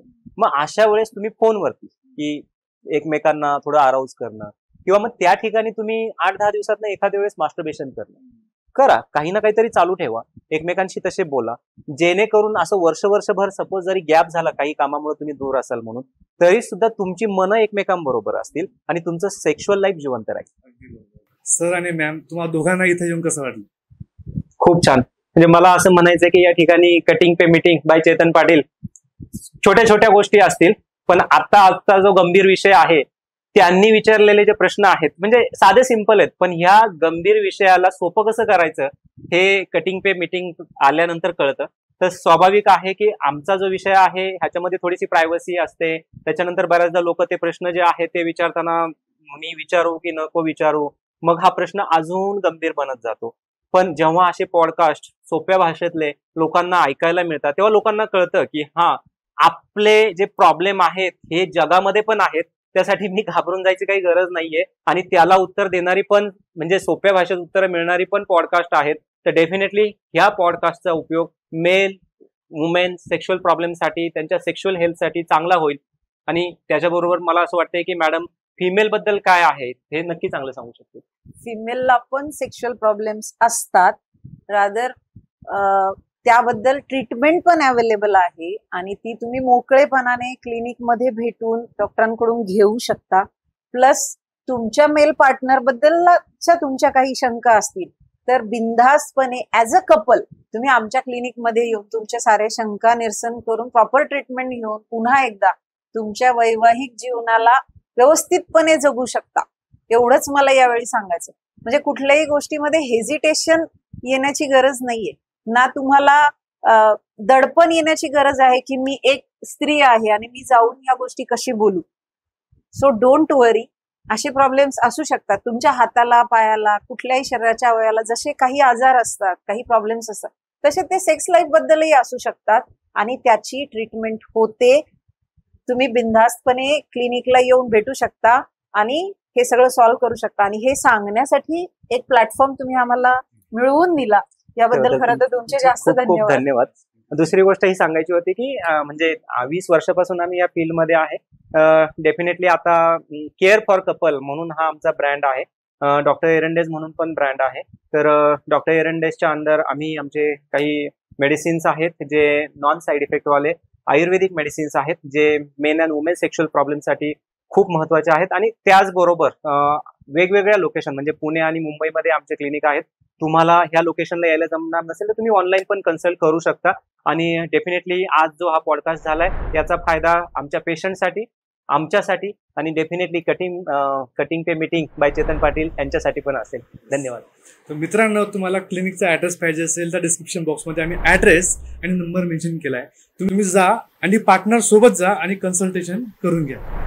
तर आय होप गाईज तुम्हाला हा एपिसोड आवडला असेल. चॅनलला लाईक, शेअर आणि सबस्क्राईब करायचं विसरू नका. Thank you so much for watching this. Thank you.